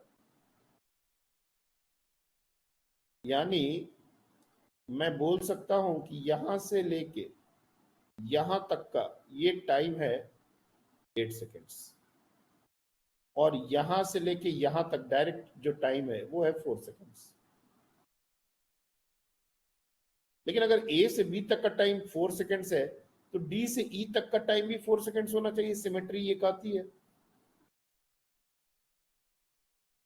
जब हमने यहां से यहां तक का जाने का टाइम बोल दिया 4 सेकेंड्स है, तो यहां से आना का भी टाइम 4 ही सेकेंड्स होना चाहिए। क्या दिक्कत है? पूरा पाथ सिमेट्रिकल है, सब कुछ सिमिलर जैसा दिख रहा है, तो ये बात लॉजिकली भी बोली जा सकती है। और जैसे ही हमने इसको 4 सेकेंड समझ लिया, यानी कि ये जो दो टाइम है इन दोनों को अगर ऐड कर दिया जाए तो ये टोटल टाइम ऑफ फ्लाइट है। That means total time of flight is nothing but 4 + 8, 12 seconds.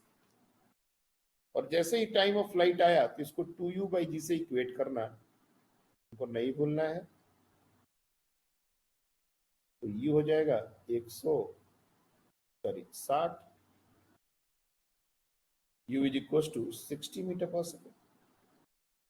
और एक बार u पता चल गया तो मैक्सिमम हाइट निकालना कितनी बड़ी बात है। u²/2g, 60²/2 × 10, ये हो जाएगा 180 metre.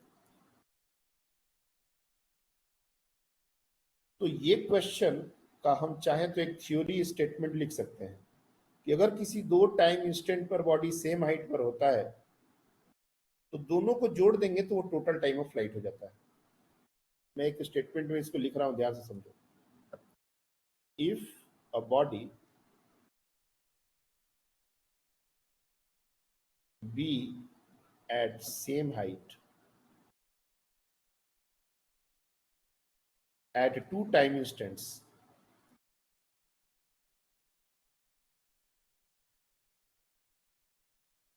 t1 and t2, then time of flight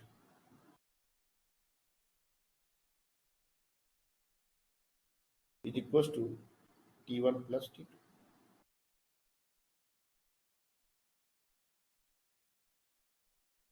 बहुत ही इंपॉर्टेंट स्टेटमेंट है ये, और इस पर अलग अलग तरह से क्वेश्चन पूछे जाएंगे। क्या ये बात समझ आ गई?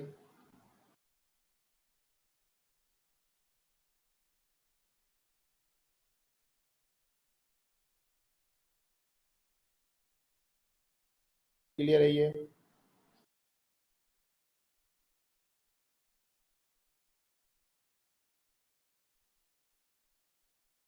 अब एक और question,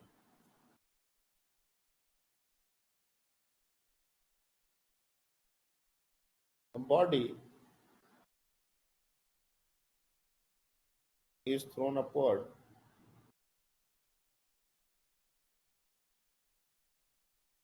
in such a way that its displacement in fifth and sixth second is same. Find initial velocity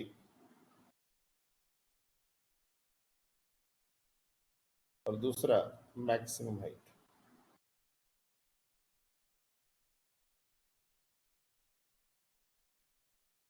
Body is thrown upward in such a way that its displacement in fifth and sixth second is same. Find initial velocity and maximum height. चलिए try कीजिए।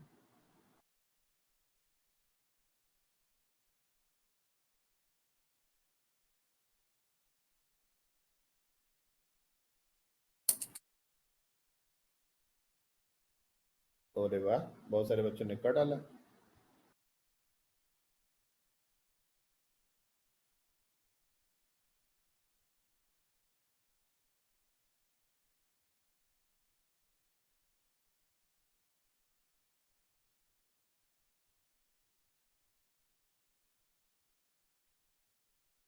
Okay, सबसे पहले मल्हार ने hand raise किया तो मैं उसी को मौका देता हूं।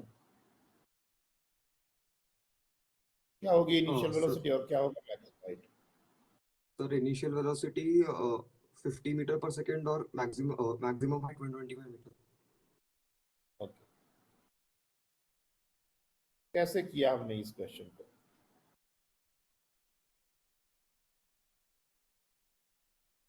बताइए क्या सर अप्रोच लगाई? उसमें लिखा था कि displacement in fifth and six second is same. तो मतलब ये बराबर। पॉसिबल नहीं है, ये पॉसिबल नहीं है कि वो स्ट्रेट लाइन होगा, मतलब वो पलटा होगा बीच में। एक मिनट, थोड़ा सा वर्डिंग गलत हो गया है। हाँ ये डिस्प्लेसमेंट की मतलब जगह डिस्टेंस करो बच्चे, ये मेरा बैड है, डिस्टेंस होना चाहिए था। Displacement is wrong, distance covered in fifth and six seconds will be same. हाँ अब लो। सर फिर भी सेम ही आएगा आंसर। हाँ, सर जो भी मतलब तुम बोल रहे हो सही है, एक्चुअली मेरा क्वेश्चन का स्टेटमेंट गलत हो रहा था, ये फिर मीनिंग ही बदल जाता है क्वेश्चन का। हाँ बोलो, जो बोल रहे थे बिल्कुल सही बोल रहे थे। सर बोला है कि फिफ्थ सेकंड में और सिक्स सेकंड में डिस्टेंस सेम है, मतलब चौथे से पांचवें सेकंड में जो डिस्टेंस है और पांचवें से सिक्स सेकंड में जो डिस्टेंस है वो सेम है। मतलब हम बोल सकते हैं कि ओके, उनके बीच में का टाइम मतलब वो हम बोल सकते हैं कि जो 5th सेकंड है वो मतलब जब टोटल टाइम 5 सेकंड है तो उसकी हाईएस्ट हाइट है, मैक्सिमम हाइट है। ओके ओके, बहुत हद तक इस बच्चे ने एक्सप्लेन करने की कोशिश की एंड मुझे सही लगा, अच्छा लगा। देखो, जब भी कोई बॉडी में एक्सेलरेशन आ जाता है, ध्यान से सुनना इस बात को, एक एक क्वेश्चन हम रैंडम डिस्कस नहीं कर रहे हैं, ये सब इंपॉर्टेंट क्वेश्चन है और कुछ न कुछ वजह से ही सारे क्वेश्चन आ रहे हैं और प्रॉपर सीक्वेंस में आ रहे हैं, इसलिए डिस्कशन को ध्यान से सुनना। जब भी कोई बॉडी में एक्सेलरेशन आ जाए तो हर एक सेकेंड का डिस्प्लेसमेंट अलग अलग होता है।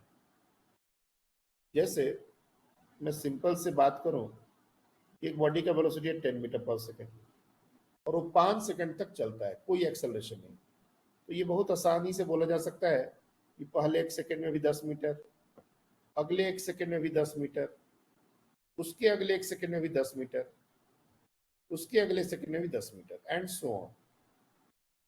लेकिन अगर यही बॉडी है और इसमें हमने एक्सेलरेशन भी डाल दिया, चाहे कितना भी कम कितना भी ज्यादा, ये मैटर नहीं करता, मान लो हमने 1 metre per second square acceleration डाला, ज्यादा नहीं, तब भी पहला एक सेकेंड से दूसरा एक सेकेंड का डिस्प्लेसमेंट ज्यादा होगा, उसके बाद और ज्यादा होगा, उसके बाद और ज्यादा होगा। 2 कंसेक्यूटिव सेकेंड्स में डिस्प्लेसमेंट बोलो या डिस्टेंस बोलो, ये सेम नहीं हो सकते। जैसे ये फर्स्ट सेकेंड है, ये सेकेंड सेकेंड है, ये थर्ड है, मान लो मैं 1 सेकेंड का ड्यूरेशन ले रहा हूं, ये फोर्थ, ये कभी बराबर नहीं हो सकते। तुमको बताया गया है कि अगर इनिशियल वेलोसिटी 0 होता तो ये 1:3:5:7 ये रेशियो लेता, लेकिन ये तब होता जब इनिशियल वेलोसिटी 0 होता। लेकिन अगर इनिशियल वेलोसिटी 0 नहीं है तो ये रेशियो 1:3:5:7 नहीं होगा, लेकिन ये इंक्रीजिंग होगा। और अगर एक्सेलरेशन पीछे की तरफ मतलब रिटार्डेशन होता तो ये डिक्रीजिंग होता, सेम तो नहीं होता। लेकिन हमने कहा है कि 2 consecutive seconds, 5th and 6th, इसमें सेम हो गया है। ये तभी पॉसिबल है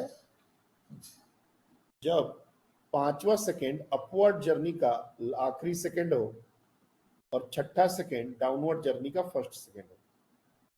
यानी कि इस तरह के मोशन में ये वो 5वां सेकेंड है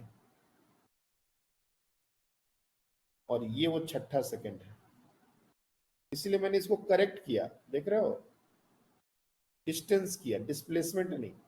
डिस्प्लेसमेंट करने पर अपवर्ड और डाउनवर्ड का फर्क आएगा, ये डिस्प्लेसमेंट ऊपर की तरफ है और ये डिस्प्लेसमेंट नीचे की तरफ है, ये दोनों अलग अलग डिस्प्लेसमेंट्स है, डायरेक्शन काउंट करता है। लेकिन डिस्टेंस की बात की जाए तो ये और ये सेम होंगे। जब भी 2 कंसेक्यूटिव सेकेंड्स में डिस्टेंस सेम की बात आए, यानी वो last second of upward journey और first second of downward journey की बात हो रही है, तभी ऐसा हो सकता है। अगर मान लो कोई बॉडी कितने भी सेकंड के लिए ऊपर जा रहा है, लेट्स अज्यूम लाइक 4 सेकेंड्स, तो ये जो पहला सेकंड में जो उसने डिस्टेंस कवर किया और वो दूसरा सेकंड में जो डिस्टेंस कवर किया, ये बराबर नहीं होंगे, ये घटता जाएगा। और कोई भी 2 सेकंड का डिस्प्लेसमेंट बराबर होने का बात है, मतलब यही सिचुएशन है। यानी कि 5th सेकंड जो था वो अपवर्ड जर्नी का आखिरी सेकंड था। इस बात को अगर ध्यान में करें तो हमारा टाइम फॉर गोइंग अप ये हो जाएगा 5 सेकेंड्स, तो टाइम फॉर कमिंग डाउन ये भी हो जाएगा 5 सेकेंड्स, तो टोटल टाइम ऑफ फ्लाइट हो जाएगा 10 सेकेंड्स। अब इसके बाद बचा क्या? कुछ नहीं। जब एक बार टाइम ऑफ फ्लाइट आ गया तो 2u/g से इक्वेट करके इनिशियल वेलोसिटी और मैक्सिमम हाइट निकालने में कितना टाइम लगता है। लेकिन इसमें सबसे बड़ा क्लू यही था कि 5th सेकेंड और 6th सेकेंड का डिस्टेंस बराबर हुआ, यानी कि time for going up 5 seconds है और टोटल टाइम 10 सेकेंड्स का है, ये क्लू था। अब हमसे पूछा जाए कि क्या सर और कोई ऐसा सिचुएशन बन सकता है जिसमें डिस्टेंसेस बराबर हो? यस, बन सकता है। कौन कौन सा ऐसा टाइम होगा, ध्यान से समझना। ये हमने बॉडी को थ्रो किया और मान लो इसी क्वेश्चन का हम बात कर रहे हैं, 5 सेकंड का अपवर्ड जर्नी है और 5 सेकंड का डाउनवर्ड जर्नी है।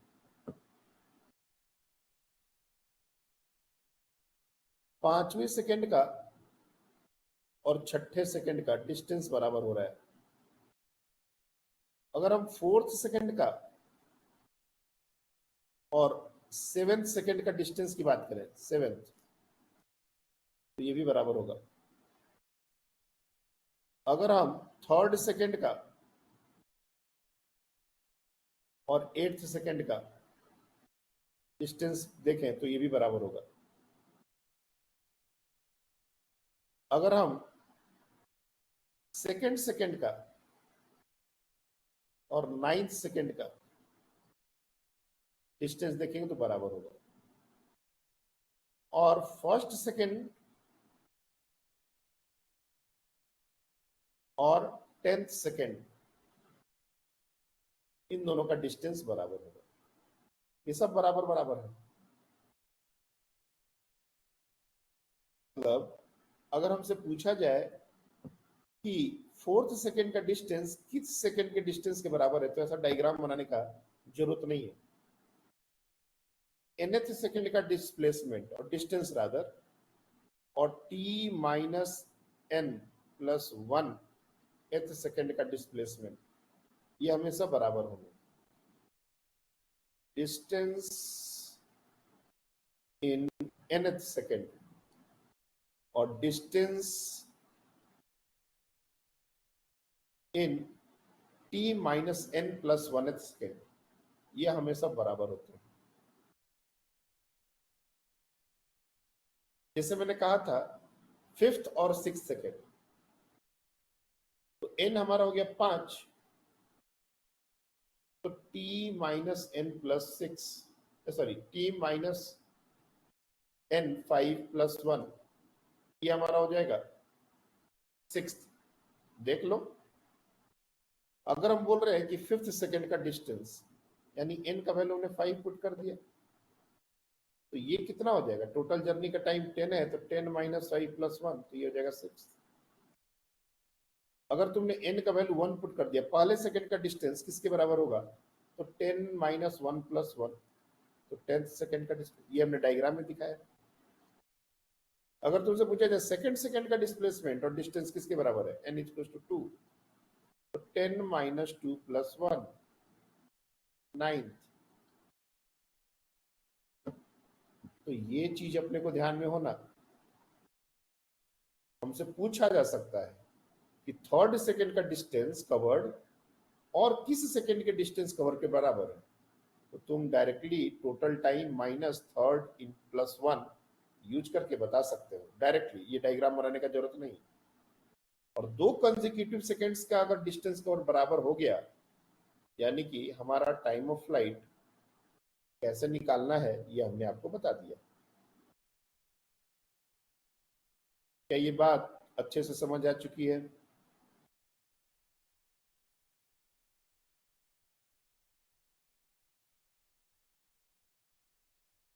आ गया है बात समझ में?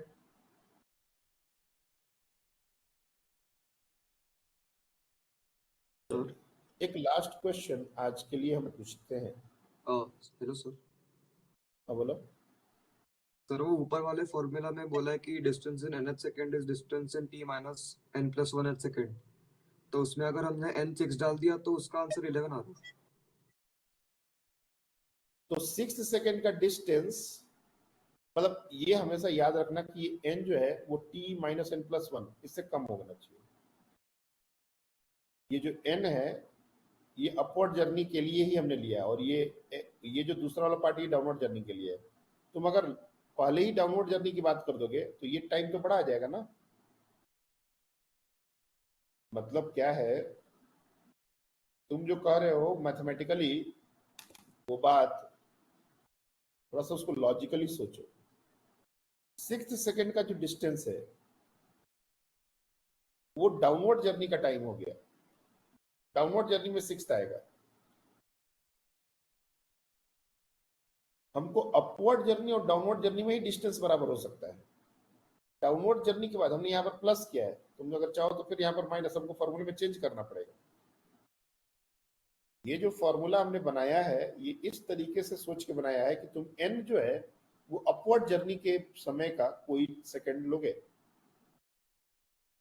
फर्स्ट सेकंड थर्ड फोर्थ, और जब भी हमको सीक्वेंस दिया जाएगा तो थर्ड सेकंड और फिफ्थ सेकंड ऐसा बोला जाएगा, सेकंड सेकंड और सिक्स्थ सेकंड ऐसा बोला जाएगा।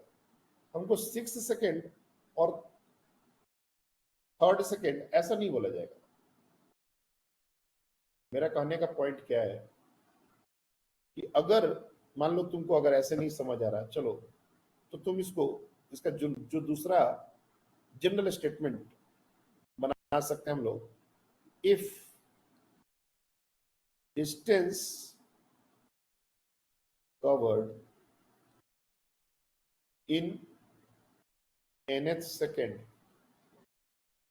is equals to distance covered in mth second। चलो बिल्कुल अलग अलग कर दिया, तो n plus m minus 1 is equals to time of flight, as simple as that। ये और ज्यादा जनरल हो गया।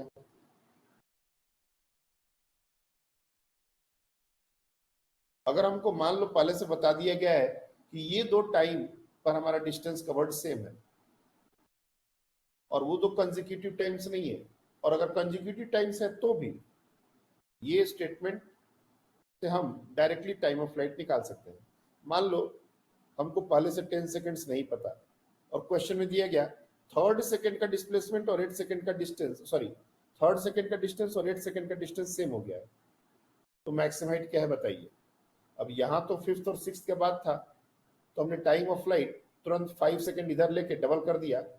अगर तुमसे कहे कि कोई थर्ड सेकंड और 8 सेकंड का डिस्टेंस बराबर है, तो तुम उस केस में टाइम ऑफ फ्लाइट कैसे निकालोगे, मैक्सिमम हाइट इनिशियल वेलोसिटी कैसे निकलेगी। तो उसके लिए हम लोग ये स्टेटमेंट को यूज कर सकते हैं कि n प्लस m, ये third second plus 8 second minus 1, ये हमारा हो गया टाइम ऑफ फ्लाइट, तो ये हो गया 10। अब इसके बाद आराम से हमारा काम हो गया, और ये हमने एक डेटा के सामने लिखा जरूर है, लेकिन ये सारे केस के लिए वैलिड होगा, तुम चेक कर सकते हो। आई बात समझ में? हाँ सर। अब लास्ट क्वेश्चन एक है, इसी क्वेश्चन के साथ हम लोग क्लास को ओवर करेंगे। A body is thrown upward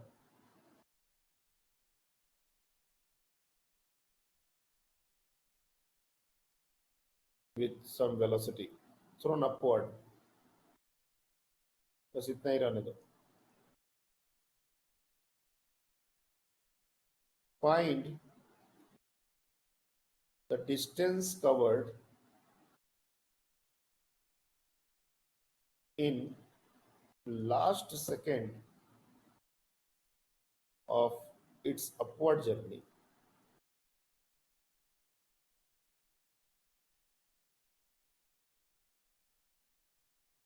If initial velocity is 60 meter per second, initial velocity is 80 meter per second, and initial velocity is 95 meter per second।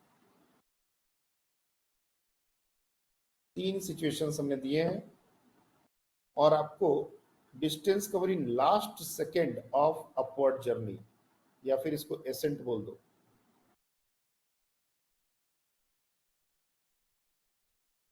कितना होगा ये बताना है।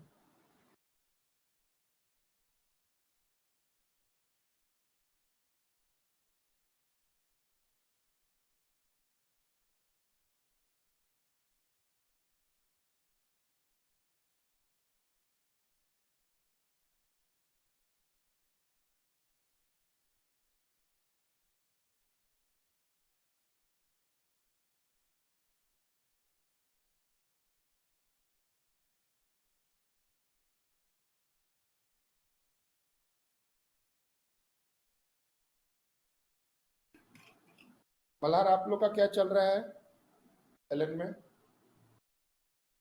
सर हमारा अभी ग्राउंड टू ग्राउंड प्रोजेक्शन खत्म हो गया। अभी मतलब मंडे से वो हॉरिजॉन्टल प्रोजेक्शन चालू होगा। ओके, मतलब पैरेलल चल रहा है। आकाश में क्या चल रहा है? सर आकाश में प्रोजेक्टाइल मोशन मतलब मोशन इन प्लेन तो थियोरेटिकली कंप्लीट कर दिया है। अभी न्यूमेरिकल्स ले रहे हैं उनके सर। बराबर। इस मंथ के अंदर हम लोग मोशन इन प्लेन खत्म कर देंगे। अब हो पाता है कि नहीं वो देखने का बात है, लेकिन कोशिश तो यही है कि इस मंथ के एंड में अंत तक motion in plane with vectors complete खत्म हो जाए। जरूरत पड़ी तो कुछ एक्स्ट्रा क्लासेस भी होंगी, ताकि जो गैप है उसको कम किया जा सके। मल्हार का तो गैप नहीं है, बाकी बच्चों का गैप है, तो उसको थोड़ा सा कम या खत्म किया जा सके। ओके, आद्या ने हैंड रेज किया था। सबसे पहले मैं पूछना चाहता हूँ, ये तीनों का आंसर अलग अलग है या सेम है? सर सेम है आंसर। ओके, और क्या है? Sir 5 metre. कृष्णा, आप बताओ, तीनों का आंसर अलग है या सेम है? तो सेम है। Very good, very good.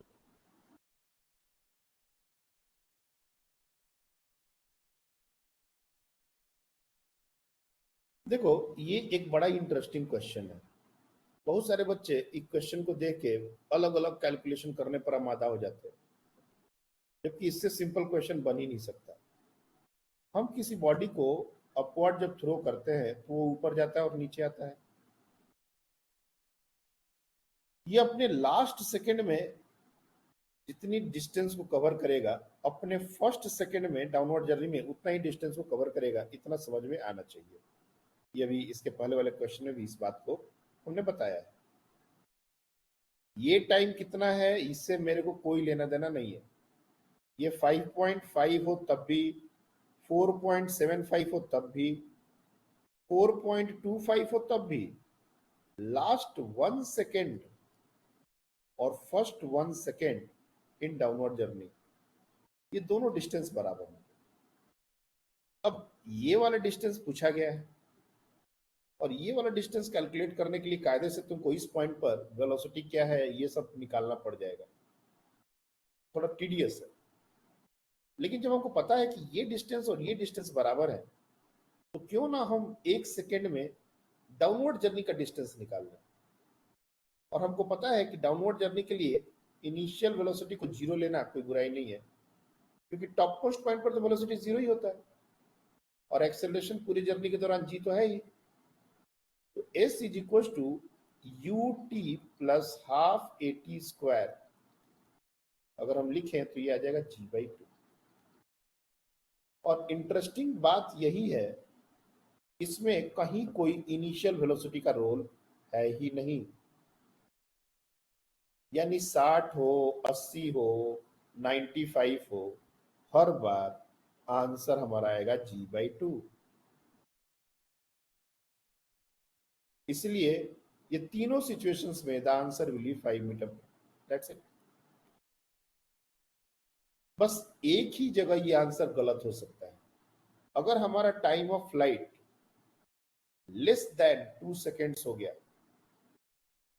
तब ये क्वेश्चन रॉन्ग हो जाएगा। तब last second of upward journey और first second of downward journey होगा ही नहीं। 1.5 सेकेंड का जर्नी का ही टाइम है, तो 1 सेकेंड लास्ट ऊपर का और 1 सेकेंड नीचे का, ये हो कैसे सकता है? इसीलिए अगर t लेस देन 2 सेकेंड्स हो तब ये कॉन्सेप्ट नहीं लगा सकते। बट ये क्वेश्चन अगर आएगा तो हमको t ग्रेटर देन 2 सेकेंड्स के लिए ही आएगा, अदरवाइज ये क्वेश्चन ही एब्सर्ड हो जाएगा। अब कोई भी क्वेश्चन को एब्सर्ड तो नहीं पूछेंगे आपसे, इसलिए जो भी वेलोसिटी दी गई है, अगर तुम फुल प्रूफ होना चाहते हो तो श्योर कर लो कि t का वैल्यू 2 सेकेंड से ज्यादा है बस। और ये तो इनिशियल वेलोसिटी को देख के ही तुम टाइम ऑफ फ्लाइट निकाल सकते हो 2u/g मैन्युअली कैलकुलेट।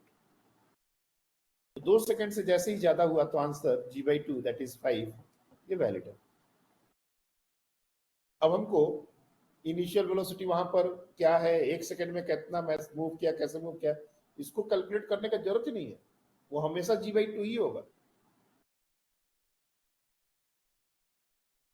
इसके अलावा और भी बहुत सारी बातें हैं। आज जो हमने किया ये बस शुरुआत है। मोशन एंड ग्रेविटी में बारीकियां बहुत हैं। फॉर्मूले के नाम पर 2-4 फॉर्मूले हैं, लेकिन उसके अंदर बहुत सारे रहस्य है जो क्वेश्चन के थ्रू क्लियर होते हैं। नेक्स्ट क्लास से जो बाकी के 2 चीजें हैं वो, और उसके बाद कुछ और बात, ये दोनों हम लोग क्लियर करेंगे। हाँ बोलो। सर वो हमारी कल वो 1D पे फुल पोर्शन टेस्ट है, तो 2 डाउट्स थे, वो पूछ सकता हूँ क्या? हाँ हाँ पूछ लो। 1D पर फुल पोर्शन टेस्ट कैसे हो गया जब तुम लोग अभी चल रहा है यही तो? सर मतलब एवरी 2 वीक्स में हमारी 720 मतलब 1 मंथ में एक 720 मार्क्स की होती है। ओके तो ठीक है अभी ठीक हमारा है, चलो पूछ लो। बाकी बच्चे अगर सर रहना तो है तो रह सकते हैं, लीव करना है तो जा सकते हैं, कोई इश्यू नहीं है। सर तो हाँ एक पूछो। वो क्वेश्चन सर तो क्वेश्चन था हाँ कि एक भेजो उसको, ग्रुप में डालो, ग्रुप में। सर वो ग्रुप में नहीं, मतलब वो मतलब सर ने मतलब ओरली बताया था और वो मैंने लिख दिया था, तो मतलब ठीक वो है ग्राफ बोलो। बनाने वाला क्वेश्चन है। ठीक है बोलो। सर उस सर उसमें बोला था कि एक बॉडी को पहले इनिशियल वेलोसिटी से ऊपर फेंका, फिर वो ओके वापस फिर वो वापस साथ में आया और फिर वो मोशन को वापस रिपीट किया। नहीं नहीं, इनिशियल वेलोसिटी से ऊपर फेंका, देन फिर वो वापस उसके हाथ में आया ठीक है। मैन के, और उसके बाद उसने वापस वो मोशन को रिपीट किया, मतलब वापस ऊपर फेंक के ओके लाया उसने। ओके तो इसमें तो इसमें डिस्प्लेसमेंट टाइम ग्राफ क्या आएगा जब हमने अपवर्ड डायरेक्शन को पॉजिटिव लिया है और ओरिजिन को हाईएस्ट पॉइंट लिया है। ओरिजिन को हाईएस्ट पॉइंट लिया है। और अपवर्ड ओके डायरेक्शन पॉजिटिव। ध्यान से समझो इस बात को, क्योंकि आकाश वाले बच्चे ऑलरेडी इस चैप्टर को पढ़ चुके हैं, समझ सकते हैं इस बात को। क्या कौन सा ग्राफ ड्रॉ करना है अपने को? डिस्प्लेसमेंट टाइम, पोजीशन टाइम का। Displacement time. सबसे पहले याद रखो कि डिस्प्लेसमेंट टाइम ग्राफ जो होता है यूनिफॉर्म एक्सेलरेटेड मोशन, इसके लिए पैराबोलिक होता है। कैसे? ut plus half A T square, तो s is equal to ut half A T square, t का टर्म स्क्वायर हो गया, इसलिए पैराबोलिक होगा। पहली बात। दूसरा कह रहा है कि यहां से हम इसको थ्रो कर रहे हैं और ये जो हाईएस्ट पॉइंट पर जा रहा है ये इसको हमने ओरिजिन लिया है, और अपवर्ड को पॉजिटिव और डाउनवर्ड को नेगेटिव। इसका मतलब इनिशियल डिस्प्लेसमेंट जहां से ग्राफ स्टार्ट होगा वो माइनस एच होगा, यानी कि the graph should start from somewhere here. और ग्राफ पैराबोलिक नेचर का है। पहली बात, स्ट्रेट लाइन तो नहीं बना सकते। और डिस्प्लेसमेंट इनिशियली घटेगा और फिर इनिशियली बढ़ेगा, माइनस को काउंट कर लें तो इनिशियली डिस्प्लेसमेंट बढ़ेगा, मतलब माइनस एच से 0 होगा और फिर माइनस एच के बराबर होगा। तो ग्राफ हमारा कुछ ऐसा होना चाहिए, ऐसा पैराबोलिक। लेकिन अब ये भी बात है कि सर पैराबोलिक में ऐसा होगा या ऐसा होगा, ये दोनों तो पैराबोला जैसे ही दिख रहे हैं। तो यहां पर थोड़ा सा ध्यान देने का जरूरत है। इनिशियली उसको फेंका गया है ऊपर की डायरेक्शन में, तो यू का वैल्यू पॉजिटिव है, तो तुम डिस्प्लेसमेंट अगर लिखोगे एस तो ये हो जाएगा U T minus half G T square. T square का कोएफिशिएंट निगेटिव, टी स्क्वायर का कोएफिशिएंट निगेटिव बोलने का मतलब कनकेव डाउनवर्ड, ये जो पैराबोला बनेगा ये कनकेव डाउनवर्ड बनेगा। टी स्क्वायर का कोएफिशिएंट निगेटिव का मतलब यही होता है, यानी कि ये जो ग्राफ बनेगा ये कुछ ऐसा बनेगा, देखो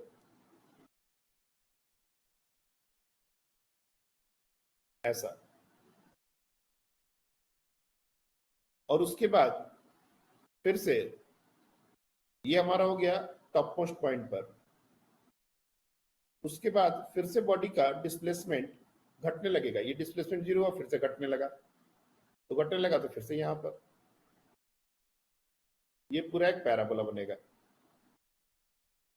और ये फिर से -h पर आ गया, फिर से थ्रो किया, फिर से ऐसा ग्राफ बन जाएगा अगर हम लगातार उसको सेम स्पीड से थ्रो कर रहे हैं तो। And this is not circle, this is parabolic graph. हाँ सर मेरा भी यही आया था, पर बस वो कंफर्म करना था। और अगर हमने ओके, वेरी डाउनवर्ड और अगर हमने डाउनवर्ड डायरेक्शन को पॉजिटिव लिया तो ये ग्राफ इन्वर्ट होगा ना? अगर हमने डाउनवर्ड को पॉजिटिव ले लिया तो देखो क्या क्या चेंजेस होंगे। S is equal to initial velocity, हमारी वेलोसिटी निगेटिव हो जाएगी और ये हो जाएगा ½ g²। अब ये कनकेव अपवर्ड की बात आ गई, और अगर हमने डाउनवर्ड डायरेक्शन को निगेटिव लिया तो इनिशियल डिस्प्लेसमेंट पॉजिटिव हो जाएगा, मतलब अब ये ग्राफ कुछ +h से स्टार्ट होगा और कनकेव अपवर्ड होगा, that will go like this. Displacement पहले घटेगा, पहले डिस्प्लेसमेंट +h है, फिर घटेगा, 0 होगा और फिर बढ़ेगा लाइक दिस। इसी ग्राफ का मिरर इमेज, एक्स एक्सिस से मिरर इमेज ले लेंगे। आई बात समझ में? हाँ सर, थैंक यू। क्लियर है?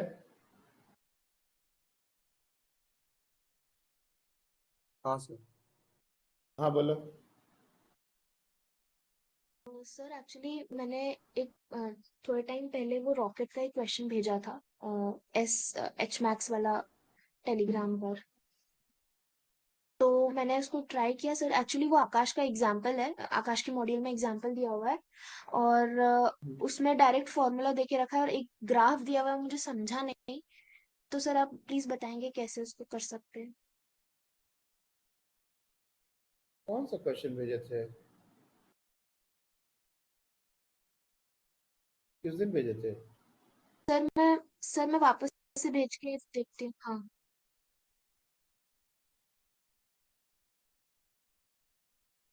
अच्छा, ये जो क्वेश्चन भेजे थे ग्राफ वाला है, बॉडी स्टार्ट फ्रॉम रेस्ट, और उसका एक ग्राफ था ए वर्सेस टी ग्राफ, वही क्या?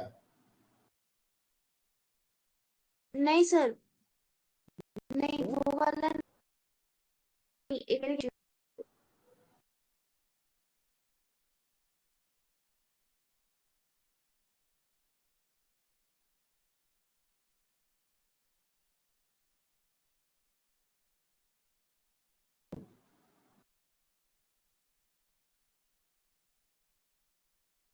A Diwali rocket moves vertically up with a constant acceleration this. After some time, its fuel gets exhausted and then falls freely under gravity. If the maximum height attained by the rocket is 180 meters, then calculate the speed when the fuel is just exhausted. हाँ, तो इसका graph draw करना है या ये question solve करना है? Sir actually ये क्वेश्चन उन्होंने कोई अरिथमेटिक यूज नहीं किया, उन्होंने जस्ट डायरेक्ट ऐसे ग्राफ बना दिया है और एक फॉर्मूला सा, तो मुझे समझा नहीं कैसे उन्होंने किया। मैं अरिथमेटिकली निकालने की नहीं कोशिश कर देखो, रही हूँ, एक बट मिनट, नहीं निकल। देखो उन्होंने कैसे सॉल्व किया ये तो सॉल्यूशन देकर समझना पड़ेगा। लेकिन अगर हमको ये क्वेश्चन दिया जाए तो हम जो भी अपना नॉलेज है वो यूज कर सकते हैं। इनिशियल वेलोसिटी 0 है और इनिशियल एक्सेलरेशन दिया हुआ है 8। अब कहीं ना कहीं जाके इसका फ्यूल एग्जॉस्ट हो गया, यानी कि इसके बाद अब एक्सेलरेशन इसका 0 हो गया। अब जब एक्सेलरेशन 0 होगा तो ग्रेविटी लगना शुरू हो जाएगा। यहां तक ग्रेविटी नहीं लग रहा था, ये दिमाग में हमको रखना पड़ेगा। ये जो हाइट है ये कितनी होगी ये नहीं पता, अपन टी टाइम के बाद हम मान के चलेंगे कि फ्यूल जो है वो एग्जॉस्ट हो गया। तो 1/2 × 8 × t² हो जाएगा 4t²। 4t² डिस्टेंस कवर करने के बाद इसकी जो वेलोसिटी होगी हो जाएगी 8t। और ये जो मैक्सिमम हाइट जा रहा है यू टर्न मारेगा कहीं से, ये हाइट को हम लोग ले सकते हैं 8t² / 2g। यानी कि total distance 4t square plus 8t square upon 2g, ये दिया हुआ 180 मीटर। अब g का वैल्यू 10 पुट कर देंगे तो हमारे पास सिर्फ एक ही वेरिएबल है t, और एक बार अगर t आ गया तो कितने देर के बाद फ्यूल एग्जॉस्ट हुआ ये पता चल गया। तो डायरेक्टली 4t स्क्वायर निकाल देंगे तो हाइट कितने हाइट पर फ्यूल एग्जॉस्ट हुआ वो पता चल जाएगा। सर वो क्या दिक्कत 64 टी स्क्वायर चाहिए ना? क्या? सर वो 64 टी स्क्वायर चाहिए ना, वो आपने 8t का होल स्क्वायर 8t स्क्वायर लिखा है। हाँ सर, वहाँ पे 8t होल स्क्वायर। स्क्वायर आएगा हाँ फिर टाइम फाइव आ जाएगा। जो आपने बॉक्स में किया है। हाँ हाँ अच्छा ठीक है ठीक, 64 T square by 2g, yes very good. ये 2 को ये 32। अब इसके बाद सिंपल है, इनमें कोई मतलब नींव नहीं बनता। टी स्क्वायर कॉमन हाँ ले सर, लोगे, वही बहुत बस सिंपल। टाइम नहीं निकल रहा था मेरा। तो एक ही वेरिएबल एक इक्वेशन ही तो सॉल्व होगा ही, क्यों नहीं होगा? हाँ सर, फिर हो जाएगा। ठीक है सर, थैंक यू। चलिए, that's all for today, thank you.